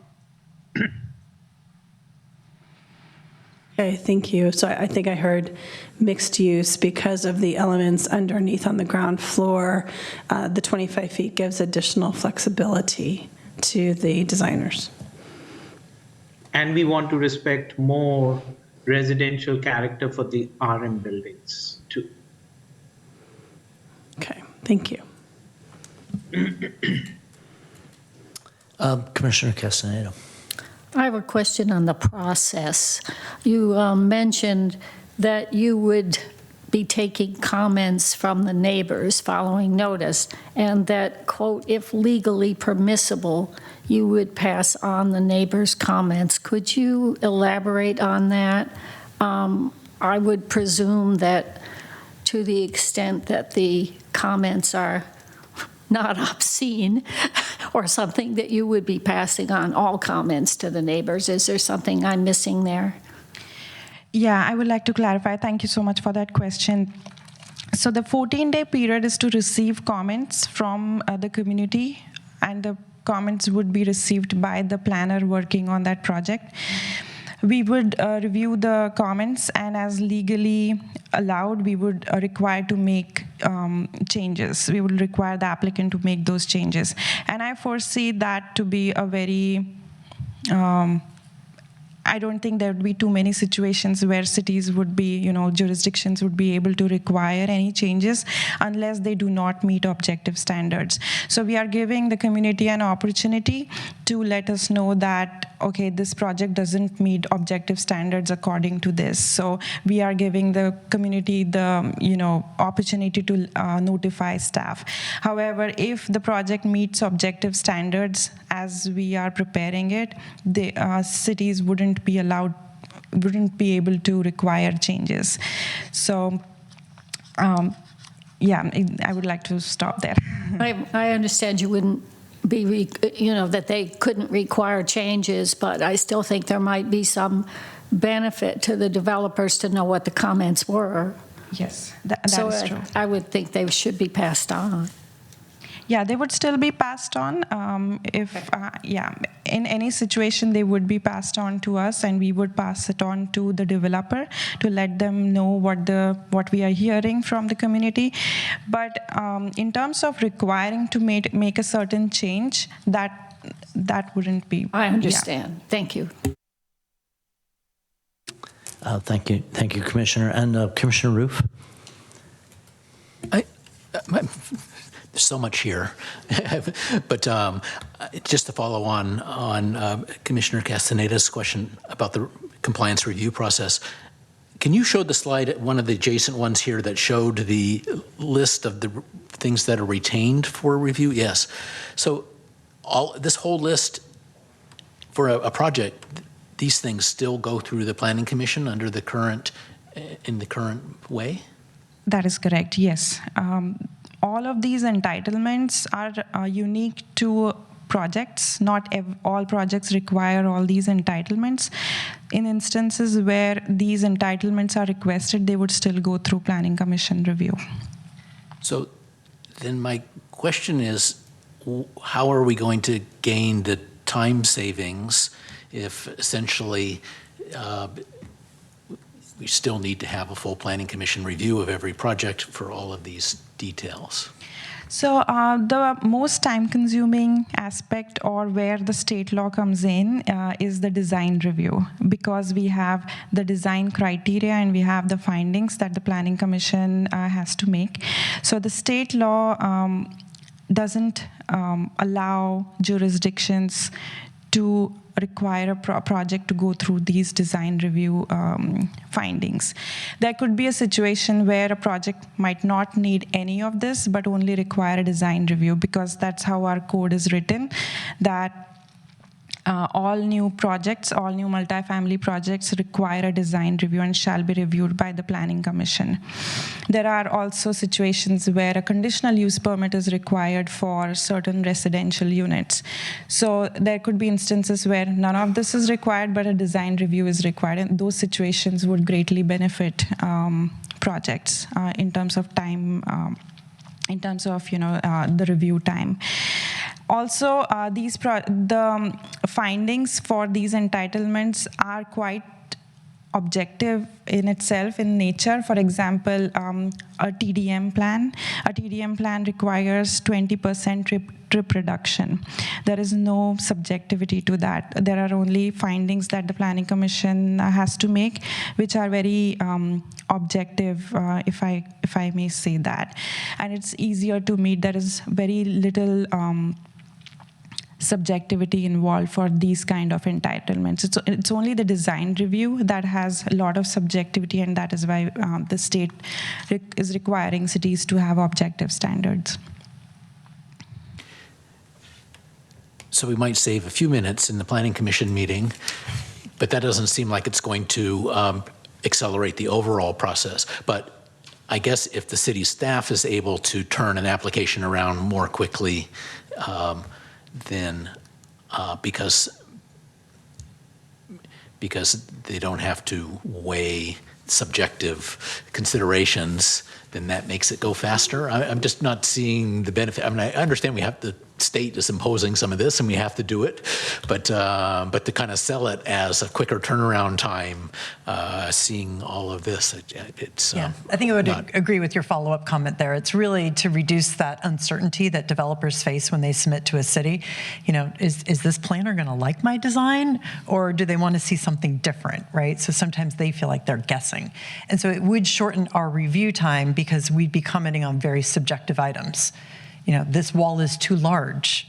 Have, one of these elements in it, rather than your design's too massive. I see. I think it's just going to help that interaction between the architects and the planners to get to you more quickly. And I also appreciate your comment that it could make it more efficient for the developer in developing the plans as well. So I think it's useful to bring these considerations out. Chair, if I could also comment on Commissioner Roof's point. Yes, please. If you change a TDM plan a little bit, it really doesn't affect project feasibility terribly. You're grading in dirt hall, pretty straightforward. But if you start messing with design, it could start subtracting units. It could profoundly change the feasibility of a project. And I think in some jurisdictions there's been a lot of ping pong going back and forth on deals, time and time again about, I don't know, I didn't really like how that interfaced, blah blah blah. So this does speed it up compared to some jurisdictions, and certainly affects feasibility in a very positive way. Commissioner Garvey. Thank you, Chair. One comment or one question. This has to do with solar panels. I really liked the idea of the articulation because it's visually very pleasing from the street. I also liked that the upper floors of these buildings are set back so that there's more of a transition to especially single-family neighborhoods. It looks so much better, but all of this has the effect of shrinking the square footage on the roof. And on multi-family dwelling buildings and commercial buildings, there's lots of stuff on the roof, elevators and vents and mechanical equipment. I just want to make sure that we haven't shrunk, that there's still room on the roof for whatever solar panels need to be required. Because I do like the idea of the articulation and the setbacks, with that caveat that there's always sufficient room up there for solar panels. Thank you for that comment. I would like to add that with the proposed articulation and step back requirements, we are in fact reducing the requirement for a step back from 10 to 5 feet, which actually increases the footprint of the building or the roof area of the building. So your comment is definitely taken into consideration, and we'll make sure. That's a good point, and that's an offsetting, and I think there was a rear setback or a parking setback that also was reduced. So that's true. There's a balance that's happening here, and I hadn't fully appreciated that. Thank you. Thank you. Thank you, Commissioner Garvey. A question from me, and it actually links right to this setback, change in proposed setback. I have to say I was having difficulty, maybe just because it was I didn't have paper, following the places where it's being recommended to shrink the setback. Side lots, rear lot, rear property. I appreciate that the step back is in place, but the setback is reduced. So could you just remind me anyway, the couple of instances where and what is the thinking? Like, why would we do that? Yeah, I can answer that question, the first part, and then I would request Rishi or Mukul to take it from there. Overall, through these objective standards, the setbacks fall under the development regulations, and we are not proposing too many changes to the setback requirements. For example, 15 feet, 10 feet, those are the front setback requirements. So the proposed standards do not recommend or do not propose changes to the setback. However, these standards do propose step back changes from 10 to 5 feet in most instances. So if that gives you an idea of the requirements, but I will let Rishi and Mukul take it from here to answer. And if I could, Rucha, there were a couple of slides, but I'd like to be corrected if I'm, well, maybe. I think you're right. Where we went from 15 to 10, for example, or 20 to 15. And 20 to 15. You're right, 15 to 10. And so it's unusual for us to move things closer to property lines as a concept. And so that's why I was checking. Yeah, Rishi or Mukul, do you have any comments on that? Sure. I think this is one of the instances where we have taken a deeper look into the existing setback requirement. We felt like 20 feet was a lot more space given in the existing standard. Rishi, sorry to interrupt, but if you could please speak up. Your voice is a bit light here. Can you hear me now? Yes. Okay, is that better? Okay. So I was saying that there may be a couple of instances where we have looked at the existing setback requirement and proposed some new changes. For example, in this case, where an RM building is next to an RS, and this is the rear setback requirement. So the current standard is 20 feet, where we are proposing where we are reducing it to 15 feet. But we are also adding a 5 feet additional step back requirement starting from the third floor onwards. This just allows a better flexibility, more real estate on the ground floor. But to add to that, we are also bolstering on the landscaping screening by adding more trees. We feel like by adding those landscape screening can definitely help mitigate the first and the second floor height of the building. Whereas when you start to look at the third floor onwards, the building already has now gone back to the existing setback requirement, which was 20 feet, by stepping the building by 5 feet.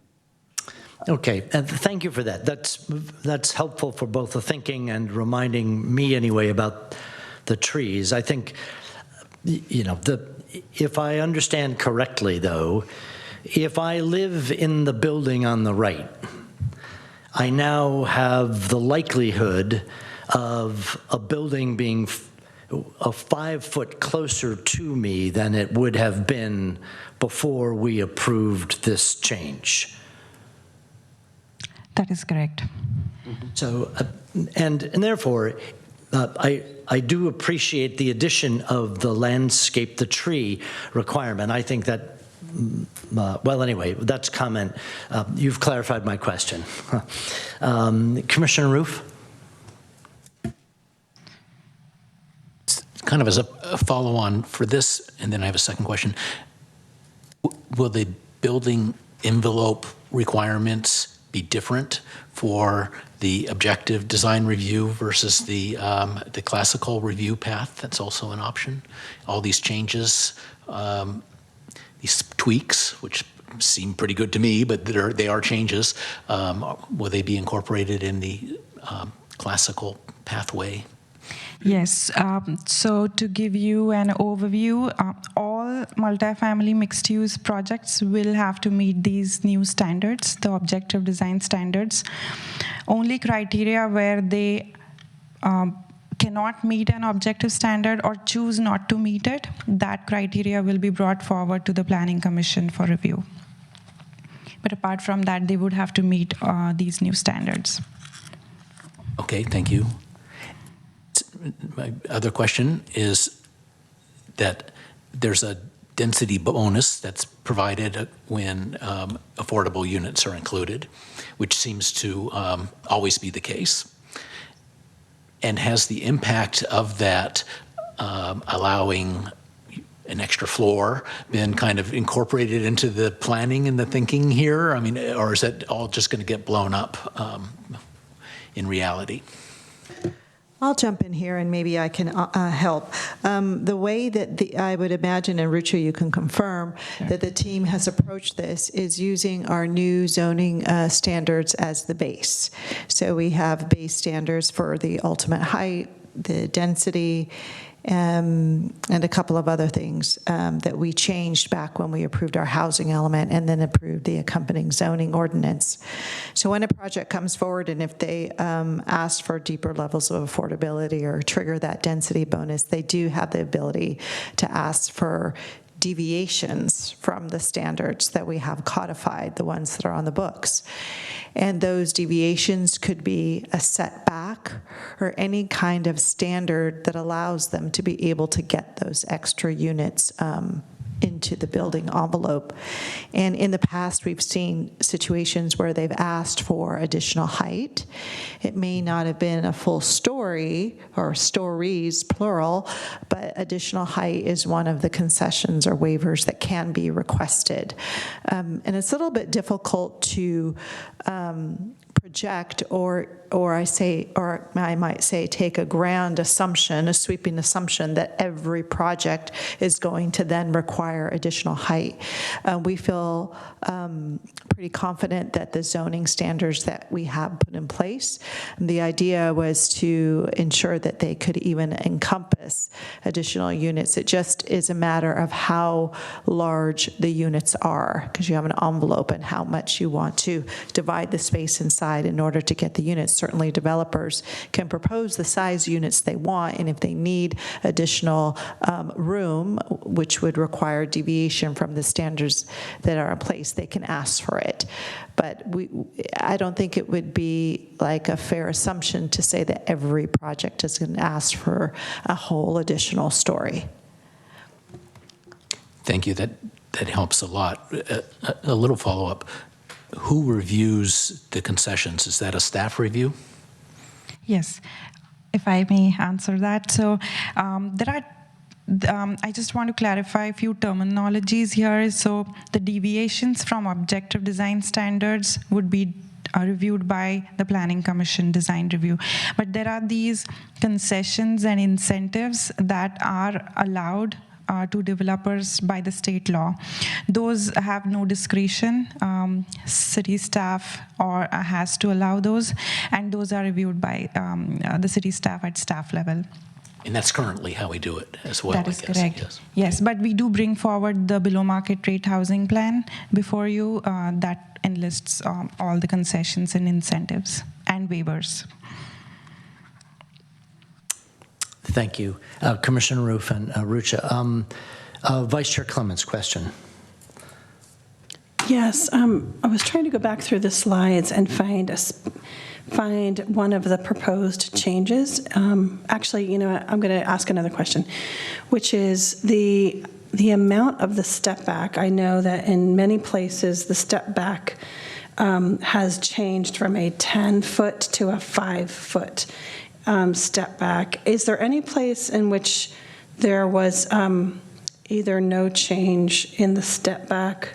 Yes. Or yes, or perhaps, yeah, because I think again those step backs, the things that affect the building envelope can, I think, most easily affect negatively or positively the number of units you can get into the building, and so I think we have to be very thoughtful about when we are trying to create additional, distance from buildings. Are we doing it in a way that does not damage basic feasibility? So this was, please tell me about this one. This situation is single-family homes next to a mixed-use district that is the rare setback area. Here we are not proposing any changes as of now because of the intensity of mixed-use development here, but we are open to take in any comments or feedback that we might receive for this. But at this point, there are no proposed changes to the step back requirements here. And this is back to backs of the buildings? That is correct. On the right side is a single-family home, and on the left side is a mixed-use building. Right. Have you gotten any feedback from any stakeholders about feasibility of the existing step backs or any proposed? Not yet. We haven't received any, but we anticipate to have a stakeholder meeting in early next year with our mixed-use multifamily developers and architects, and we're hoping to receive some feedback from there in terms of like the practicability of this. Mm-hmm. Okay. All right. Thank you. Thank you, Vice Chair. And Commissioner Garvey? Thank you, Chair. One question. I think I read in the packet that for units, for buildings that are more than 100 units, there could be rooftop open space. Is that a requirement, and is there a requirement for how big that space has to be? I'm still thinking about square footage on the roof and balancing out everything that's up there. That is, I think, in regards to the landscaping requirement as well. So I would let Rishi and Mukul elaborate on that, but Hawaii, as far as I remember, I think it is when developments cannot meet the minimum landscaping requirement, they're able to count the rooftop landscaping as part of their requirement. I'm okay with that as long as it's not so big so that they meet the landscaping requirement, and then they don't put in as much solar as they otherwise could have. So again, it's a balance that you'll work on. Yeah. Yes, and in terms of solar is required by the building code anyway, so they would have to provide and propose solar panels. And one additional question I remember, I think I read in the packet that 200 feet was the max length of any single building. I was trying to get a feel for how long is 200 feet. Do the buildings at the Trellis development at Caltrain, would they meet that, or are they bigger? I'll have to take a look at that and get back to you. But How big is 200 feet? And where? As a set? 200, a max length of any single building. Oh, And I was just curious, yeah. do we have anything in San Carlos that is about 200 feet? I was just trying to figure out how big that was. generally, 200 feet is one block. Mukul, do you have any thoughts on that? I know we discussed this when proposing these standards. So, yes, it's a very good question, Commissioner. So the existing standard is about 125 feet, which we thought was very less. But when we study different cities and we look at what are the most walkable cities in the country, the number one example is the city of Portland, which has a block size of 200 by 200. There are other cities, for example, San Francisco has a block size of 320 by 220. But the key thing is, from a human experience, urban design point of view, a 200-foot long block is something that is very acceptable to a human being in making it feel that this is a very walkable area. As the blocks or building lengths get longer, for example, San Jose, and not trying to dismiss San Jose, but San Jose has like 400, 500 long blocks. And as a result, no breaks in this length of the blocks makes it pedestrian unfriendly.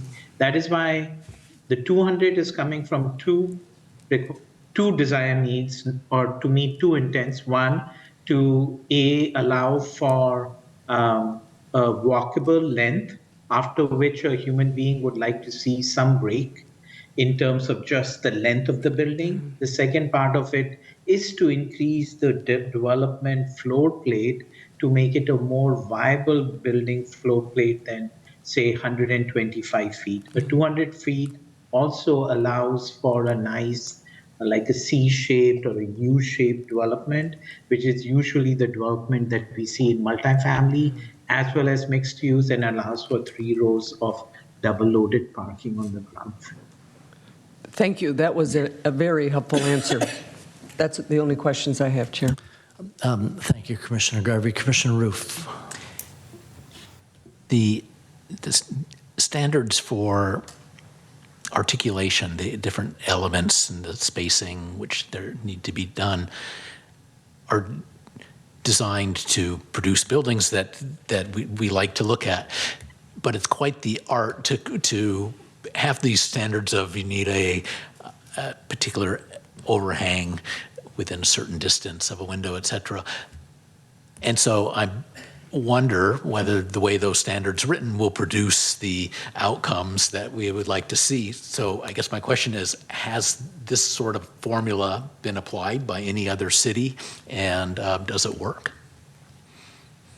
Yes. So what we tried to do was, number one, we wanted to make sure we did the fine balancing act of not being punitive to developers who are trying to build, while still making sure they are incorporating certain level of detail that engages the eye and breaks the overall mass of the buildings. So just in the case of articulation, we have 7 different options, out of which we are only requesting 3. That includes balconies, recessed, projecting, change in color, cornices, eaves, lintels, porches. Like a building with a ground floor porch that is friendly, everybody's doing it, right? Lintels or eaves or sills that articulate a window, already have achieved 3 of the 7. You could change the color of these materials and achieve a 4th. So if you think about it, the way we have done it is incorporate maximum flexibility. By adding 1 element, you could actually check box 2 of the 7 requirements. So we are trying to be very sensitive to not be punitive to new development, while still allowing for what I would say a basic level of good design. Some of the examples that Rishi showed, they had almost 6 or 7. So just to give you guys an idea, you're already doing it, for example, on some of the buildings on El Camino, We're just allowing for more flexibility as we go ahead with new development. So I guess part of my question, I don't think it's been answered yet, which is, has these specifications been used by, or something like this, been used by any other city? Yes. So we just got very similar standards approved, for example, by the city of Concord, which had the same flexibility of a palette of articulation elements, and the city council approved it unanimously for their ODS. And that was recent, I guess. It was a couple of months or 3 months ago. Yeah. Well, it's nice to be pioneers. Yes. Very good. I don't see any other hands raised, so let me, maybe we're at the point of moving to public comment, but let me, yes, Commissioner Castaño. Yes, I want to follow up, kind of combine all of those different elements with one clarifying question on the setbacks. The picture that we were looking at applied to mixed use and applied to a tall building next to a residential building. Are there any instances where no setbacks are required? Let's say that we have tall buildings next to tall buildings. I mean, I want to make sure, are setbacks going to be required on all the residential buildings being built? No, there is no such proposal of zero setback. However, our existing standards do allow 0 feet setback in the front for mixed-use districts in some instances. But with the proposed standards, there are no proposals for 0 feet setbacks for rear or side. Well, actually, I was talking about the step backs. The step backs. Oh, the step backs? Yeah, not the setbacks, the step backs, I'm sorry. Are there any instances where we don't have them on the residential buildings? Multifamily? No, there are all of the instances that are next to RS require step backs. Yeah, there are no instances where there are no step back requirements. Okay, but what if they're not next to residential? What if we have two multifamilies next to each other? Are step backs required? I can take a look at that and get back to that. Or Rishi or Mukul, do you have thoughts on that? Sure. The question is there any instance where no step backs are required when a mixed use or a multifamily building is next to a mixed use and multifamily building, but not next to RS? So as far as I remember, Rucha and Mukul can correct me if I'm wrong over here, the current setback requirements, side setback requirements, we haven't changed the RM when it is next to RM. We're still keeping it to 5 feet setback. But there is a step back requirement starting from the 4th floor so that the ground floors and the 1st, 2nd, and 3rd floor are well ventilated and have adequate light. So that's the only proposed option. So in all cases, we are trying to propose step back requirements, but we are keeping the existing setbacks. Okay, then my next question is, I think with some step backs, that offers the ability to break up some of the massive buildings and make them not look like huge blocks. And so I would not want to be overly restrictive on requiring too many elements to break up the plane and make the buildings look busy. I mean, I know in a completely square building, you can require as many elements of these as you want, and you still have a square building and everyone knows it. But with some step backs, I just think we should try to minimize the required elements for people to break up planes of buildings. And I don't know, as 3 may just be too many. I think that there needs to be some flexibility there.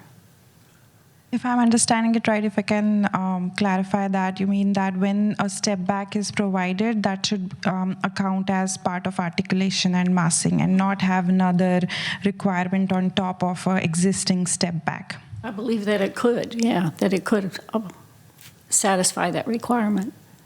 Sure, I will note that and take it into consideration. Thank you. Thank you, Commissioner. And Commissioner Roof, just I'm now looking to see your light on. Oh, okay, good. And Commissioner Castaneda, are you set? Okay, good. We're going to move to public comment.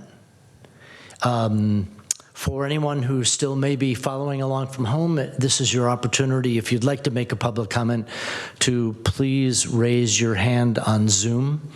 We'll give you 45, 60 seconds to go get your hand up, at which point Lynette will take stock of those who have raised their hand. Here in the chambers, we have one speaker request. And David, you're going to be up first, so if you'd like to make your way up.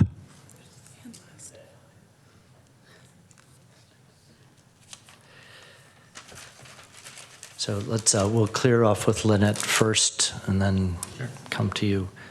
Lynette, do we have hands raised, please?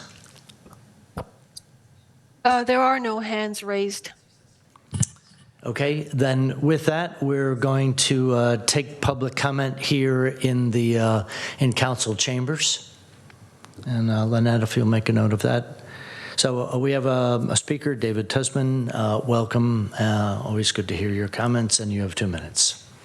Thank you. My name is David Tusman. Thanks to the commissioners and staff for this good work, improving the process, providing clarity, streamlining housing production. As you know, I live in San Carlos. I'm happily living in a fourplex in RM 100 zone, one that these standards will impact. The building on the left, not the building on the right. I have 3 main comments to recommend to staff and maybe spark more conversation with the commission. So number 1, I know that we looked at the facade articulation, but in the standards, there's also massing or building massing requirements that does require plane changes every 40 feet without the options of other things like cornices and more subtle things. And I would really like that to be removed.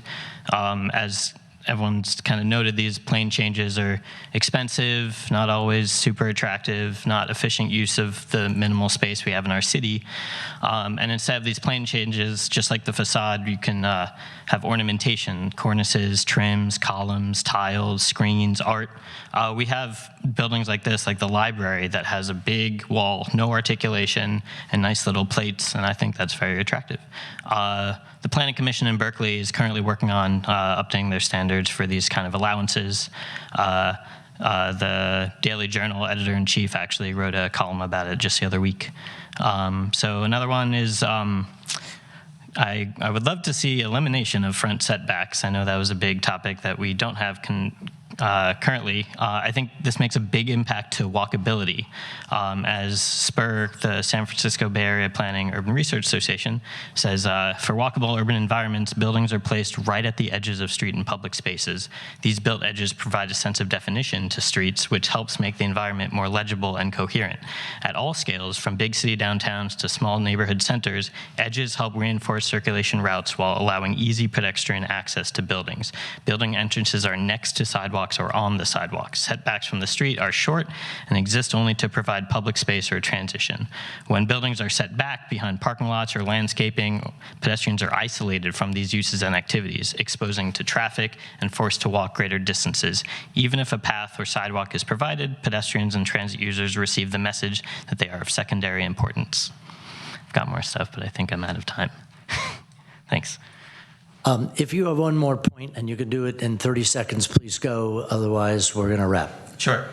So to Commissioner Roof's question about the impact to the processing, to the reducing design review time, looking at the housing element, the typical processing time was noted for design review multifamily small to be 5 to 8 months, and for large and mixed use to 7 to 12 months. So this is probably a big opportunity to reduce that timeline. So thank you. Thank you very much.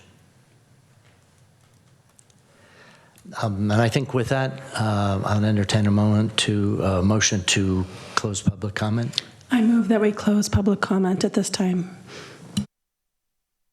I will second. Commissioner Castaneda? Yes. Commissioner Garvey? Yes. Commissioner Roof? Yes. Vice Chair Clements? Yes. And Chair Iacoponi? Yes. Well, thank you, everyone, and always appreciate the public comment as well. Maybe just an observation, picking up on several of the commissioners. There has been a lot of great input from the community in this process, and just I really appreciated in the packet reading back through all of the different comments that were in there. So I'm thankful to the broader San Carlos community for leaning into this and giving staff and our consultant team their feedback. Time for us for discussion. Please, we have two requests from Rucha and the staff. One is on the odds, and the other one is on the process. And so maybe we'll just take the commissioners in turn, if you'd like to collect your thoughts and both provide your input on both of those topics, and we'll see if that provides the team the input they were looking for. Commissioner Garvey? Thank you, Chair. It was a big packet. One of the things I liked about the packet, and just an early comment, is all of the renderings and the photographs to help illustrate all the points that were made in the table. So I wanted to say thank you for that. It made it easier for me to understand. One of the things I liked about, that was sort of a common thread, is the landscaping requirements to augment or enhance transitional standards and to enhance things like third floor setbacks and increasing privacy to the neighbors, to help screen with parking. I think that this is a smart decision to see how to incorporate low water landscaping as not only a visual thing to look at as you're walking by, but as a screen for privacy on the upper floors, for privacy on the surface near parking. So for me, with the standards, I liked that common thread that came through with landscaping requirements. Thank you. Thank you. Commissioner Roof. For the compliance review process item, I think it's nice that we brought out the benefit. I think we have to acknowledge that there's going to be a little less opportunity for public inform and discourse. So that's the price that we have to pay, but it was clearly unwieldy with the current process. So I'm generally supportive of that. The bit about public comment seems a little disingenuous to me in that, sure, you're allowed to make comments, but they're not going to have any impact. Unless a factual error is pointed out, an error by the staff. Other than that, the public comment would have no real bearing. So to kind of have that be built out as a big process and advertised, while in reality it's sort of not impactful, seems, I don't know, disrespectful. So I don't know if there's what to do about that. But be careful about how that's designed and messaged, that it's honest. But otherwise, I think the compliance review process, is needed, and it looks like this is a very carefully put together package to make that happen. Now on the design review standards themselves, there's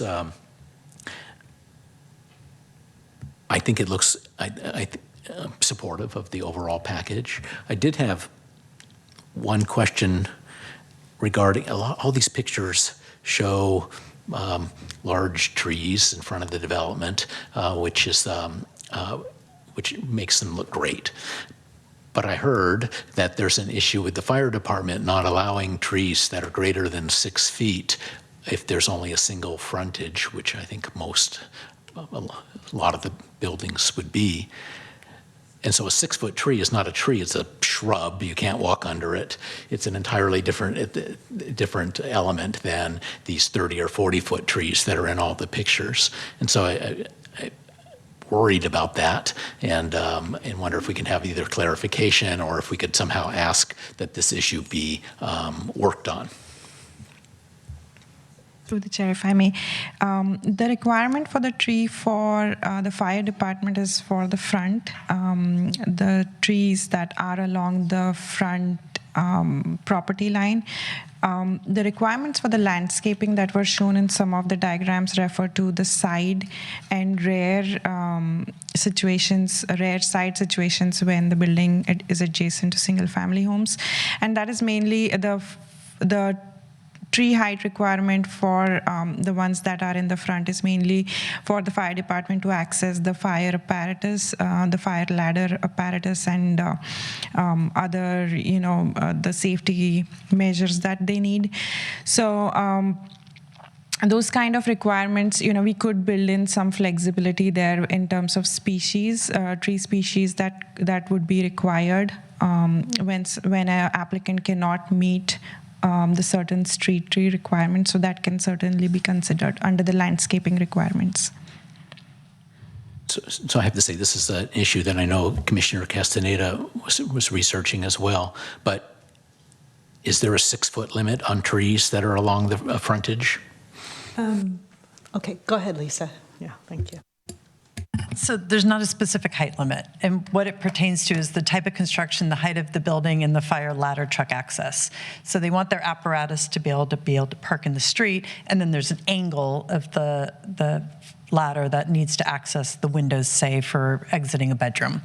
And so you need to draw that angle to the bedroom windows and then see how tall a tree can grow. So it kind of depends on where the tree is. Closer to the building, it can be taller. Closer to the ladder, smaller.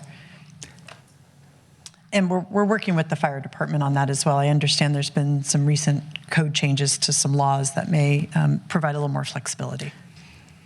Yeah, I would hope that would be the case, because lots of cities have trees along the front of buildings that are fairly big. That's part of the beauty of cities, and to have sort of an overly onerous rule that way, it's easy to say, no tree more than, it's going to block access without really changing the character of the city, where if you don't allow trees of significant height, you lose the screening and the beauty. Yeah, we've also tried to stagger the trees so they're not right in front of the windows, or maybe in that other. That would be a great, something. Yeah, exactly. But not just have an across-the-board ban on trees that are higher than 6 feet. Commissioner Castaneda. I really want to thank the staff for all the work that I know went into this project. I think this was really great, the materials that you gave to us. On the review process, I'm happy to see that process come in. We have to reduce review times, and I think this is a great step in that direction. I'm sensitive to what Commissioner Roof said about the public comment. I think we talked about this back when we were looking at residential housing. So this is a step in the right direction, and that was part of the reason for my earlier question about making sure that comments at least got passed on, because developers may look at them. I mean, people want to get along with their neighbors. At least the comments will be passed on. So I think that's quite good. On the standards themselves, I think I went through this, and when we talked about residential, that I really want to reduce the number of required colors and elements to allow for more designs. So I really agree with what David said, that the plane changes are expensive, and I don't think they need to be as frequent as they are being required. So I think the simpler that we can make those types of things, the better, to allow more choice and more designs. I don't know whether this is an appropriate time to bring up how I feel about big buildings and balconies, but I do certainly think that when we look at designs, if you've got balconies, that they should face the street rather than facing their neighbors whenever possible. And I do think, that these, when I looked at the designs that were the most popular in your surveys, they were simpler designs. They weren't ones that had quite so many materials in them. And so that's another reason why I think we should reduce the numbers of materials required. 3, maybe too many. I don't think it's necessary. Thank you. Vice Chair Clements. This is a hard project to do, and I think this is a really good first cut at a complicated set of standards that can work in different locations. And one thing that I've been mindful of is and I work in San Jose with the massive blocks, as Richie noted. I really do like the smaller blocks conceived of to make San Carlos much more walkable, than San Jose in many places. But I'm also cognizant of the small sizes of parcels that we have in San Carlos. And I do think, I guess I would appreciate, again, when this does come back to us, just a little bit more focus on if the massing change requirement could be lessened slightly, or the articulation, again, is it 20 feet? Is it 25 feet? Is it 30 feet? To me, this is kind of a sliding scale. So just to try to figure out what is it that is not too busy for the pretty small lots that we've got, and maximizes the ability to develop on that site and the feasibility for the developers. I really like the menu of options that are possible for articulation and for kind of details, because the cost factor is really different among some of them versus others, right? Color is free. You got to do a color anyway. But balconies are really expensive. So I think from a cost perspective, having a large menu is great, and because we can figure out something that works for each project. I don't think 3 elements is too much, but I'm wondering about the distance between, whether, mixed use had 25, so why multifamily is not at 25 or, 30. So again, just trying to think of the scale of development here. It would be good to just have that looked at again to see if we can make sure that it's not too busy. I really enjoyed the packet. Some of the comments were really humorous, but the ones that folks did respond badly to were too many things in too small of a space, I noticed. So I appreciate a lot of the things that are in here too. The ways to hide parking. That's at grade, looks great. All of the things about the garage access and the colors and everything makes tons of sense to me. So overall, I think a lot of really good things here. Oh, and the integration of decorative elements and, screens that are perforated and better than just a grid.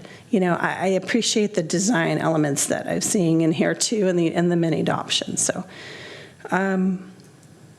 Yeah, I think those are my main comments. But again, I come at this somewhat from a feasibility perspective, and I do know that developers who are using the density bonus can ask for some of these to be waived if they are hurting feasibility. But we don't want to go into it with something that's a little bit too high end. If we could be a little bit more spare, given that so many projects aren't penciling right now.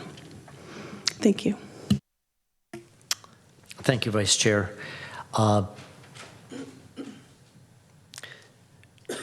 In terms of the design standards themselves, the only, I'll say, change that I would give any input to would be along the lines of what our speaker raised, which is in addition to requiring a plane change, make that optional and allow another visual way to create a disruption, a lack of visual homogeneity on a project, because again, I think it preserves the inside of the building, which is what we're trying to do, make sure we get good developed space through all of this work, but also then require a visually attractive one, so don't require a plane change. The rest of my comments on the standards were more about likes, and that was my eye was mostly focused on transition between different neighborhoods, because I think when you're in the middle of one type of development, there's less of an issue than when you're transitioning from single family. And so therefore, I very much appreciate the requirement for trees. I think that's great. I'd like the step backs that are required. I think that is very good. And then the only comment I have on process is, well, actually, I guess I would echo Commissioner Roof's comment that this is a double-edged sword. We get the benefit of objective standards and therefore a menu that if the developer in city's staff's eyes fully complies with that menu, the project moves forward, and it's up to our citizens to give their input early on in the process and also recognize that their voices are input, not an outcome. And I think the same is true for us. And the other side of it is that it is clear, it is simple, and it gives both the developers and the public a very bright line between what's unacceptable and then the pool of what is acceptable. And I think that will be very helpful. I think it will eliminate, hopefully, tension and speed up the work that staff can do. So I think those would be really my three observations. And then a request for staff to consider. There are hundreds and hundreds and hundreds of comments in all of those pages. What was not clear to me, or what might be illuminating for the public, and you can think about this, is when you distill all of those down, what were the top 5 for multifamily and the top 5 for mixed use? And were they brought into the recommendation, and how, if they were, and if they weren't, why not? Because, again, it's a really rich pool. It's difficult to create any kind of nexus around what they all say in the way the information was presented. And I think rather than thank the residents for their input, show them how it was applied into the work, will then show kind of that closed loop.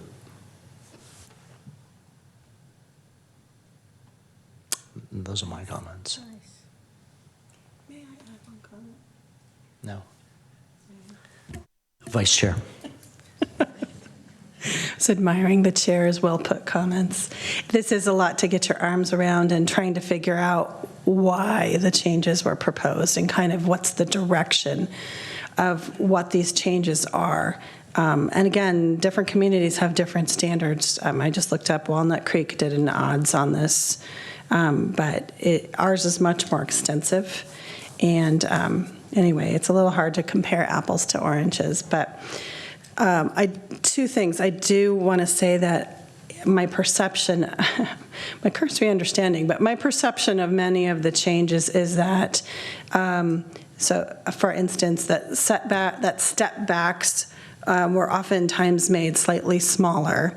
And then, for the rear facing, a 10-foot step back was turned into 2 5-foot step backs with the, same effect for the upper levels, but I think better potential feasibility and I think better to the eye for the multiple step backs. So I think that the feel of many of these changes was, I think, in the right direction, which was not to make everything like so stepped back and set back such that, it's very nice, but the parcels aren't that big, right? So it just really cuts into what the project can be.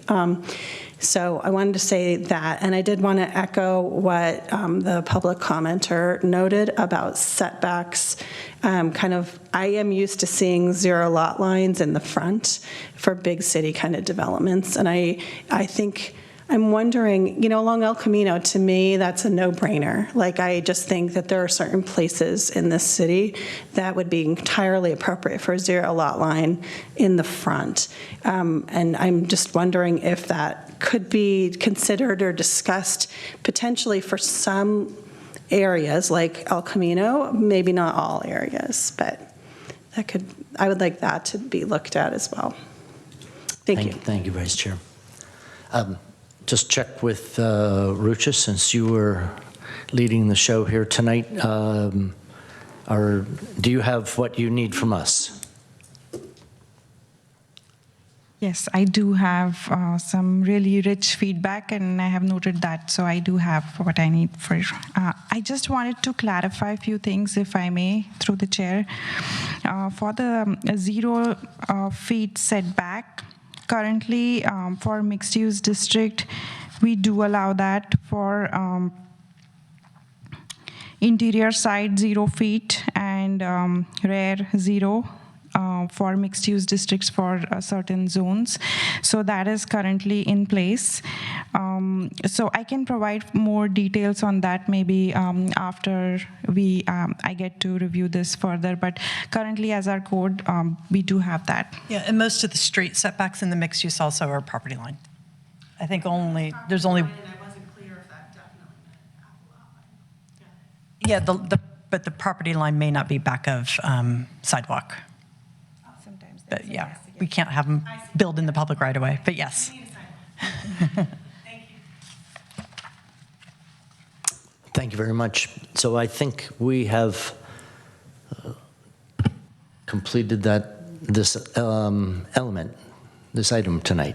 Yes. Thank you very much. Thanks for all of the hard work. Thank you so much. With that, I also wanted to remind one more time that there is a feedback form available until the end of this year on our website, project website. That's www.cityofsancarlos.org/design standards. So we are taking in comments, and we will be actively seeking feedback.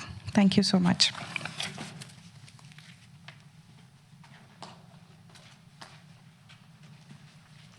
Very good. Agenda item 8 for this evening, reports, correspondence, and general information. Report on recent city council actions, item A. Yes, at the last city council meeting, Rucha, I believe you did mention that the odds were formally adopted. That's correct. So I'm just repeating that. I think it's on the record already on the tape. But that was one of the City Council actions. And in addition to that, I just thought this was interesting to share with the Commission. I know you can look at the agendas yourselves, but the Council voted to add some acreage to some of the city's existing parks. And I know more to come on that. We are going to be working on a parks master plan in the near future under the guidance of the Parks and Recreation Department, but planning will be assisting. And that's it for this evening on 8A. Thank you. Planning and Transportation Commission comments or reports. I would just wish all of our city staff members a very happy Thanksgiving. And the same to the Commission. Thank you. On behalf of city staff. 8C, correspondence. None this evening. Very good. 8D, planning staff comments, reports, and updates of current projects. Yes, Chair and Commission. I think I'll start with the calendar. So the next scheduled meeting of the Planning Commission is on December the 4th. And we have just one item going forward. It's a variance for 99 Devonshire. And if I can ask the current planning staff this evening, do we know what that variance is regarding? Might be helpful since I'm mentioning for the Commission what kind of variance at least, but a variance will be coming forward. On December 4th, and the variance is for, there is a second story addition proposed, and the second story does not meet the stream setback requirement. For the creek setback? Yeah. Okay. So the variance is for that. Okay, thank you. Thank you. It's good to get a little bit of context on that. So that'll be, well, we don't know how long the meeting will be, but there will be one agenda item on that. And then December 18th, it appears that we do not have any items, and I don't think there's anything in the queue from what I'm hearing from my current planning colleagues. So it could very well be that December 18th will be canceled. We'll keep you posted. I kind of, if I had to bet, I don't think we're going to have anything on the agenda. And then moving forward into the new year, you can definitely put this on the calendar. January 2nd will be canceled. So this is right after the first of the year, and we'll be having a break, a winter break, so we're going to cancel that first meeting. Unlike what we did last year, I think we came back right away and dove into the housing element. And then, so in the new year, in 2024, the first meeting of the Planning and Transportation Commission will actually occur on a Tuesday, January 16th. And I'll put all of this in an email, but I thought I'd give everyone a little bit of heads up on the schedule as we're nearing the end of the year. And then with that, I would like to share with the Commission and for those that are watching live or on the replay that we have an upcoming civic engagement event for the Downtown Specific Plan. We have 2 events planned. The first is a virtual workshop. This is something the community can attend online, and it will be held on Wednesday, December 6th from 6 o'clock until 7:30 p.m. And then right after that, on Saturday, December 9th, we will host an in-person workshop, and this is going to be right in downtown San Carlos, right next to Pete's at the former living room space is where we'll have that in-person event. At the in-person event, we have 2 scheduled presentations, one starting at 10:30 and another at 1:30. We will be at the former living room space beginning at 10 a.m. and going until 3 p.m. So folks are welcome to stop by. We do encourage folks to RSVP, and they can RSVP at sancarlosdowntownplan.com. Again, sancarlosdowntownplan.com is the website. And we have some really exciting developments and considerations to share with the community surrounding the possibilities for the 700 block. of Laurel Street and really kind of diving a lot deeper into the potential designs and how those ideas can extend out into the 600 and 700 blocks. We got some ideas for the first 2 blocks on San Carlos Avenue as kind of the primary gateway into the downtown area. So there's going to be just a rich assortment of design ideas to share, and we're very excited to take these out to the community and continue the conversation about ideas for the future of downtown. So that concludes my updates for this evening. Thank you. Very good, thank you. And I think we have one last agenda item in public comment. Item 9. This is the opportunity for anyone who here in the audience, which there are none, or those who are following along remotely, to make public comment on items not on this evening's agenda. The Commission may briefly respond to statements made or questions posed as allowed by the Brown Act, Government Code Section 54954.2. However, the Commission's general policy is to refer items to staff for attention or have a matter placed on a future Commission agenda for a more comprehensive action or report. So for those following along, this is your opportunity on Zoom to raise your hand, and we'll give you 30 seconds to do that. And then Lynette, please take stock of all of the hands raised.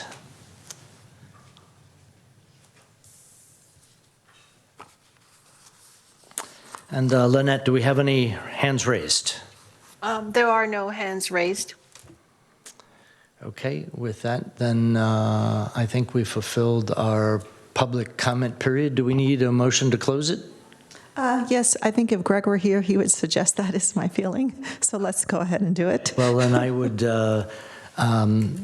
move to close the public comment period. I would second that. Thank you. Roll call.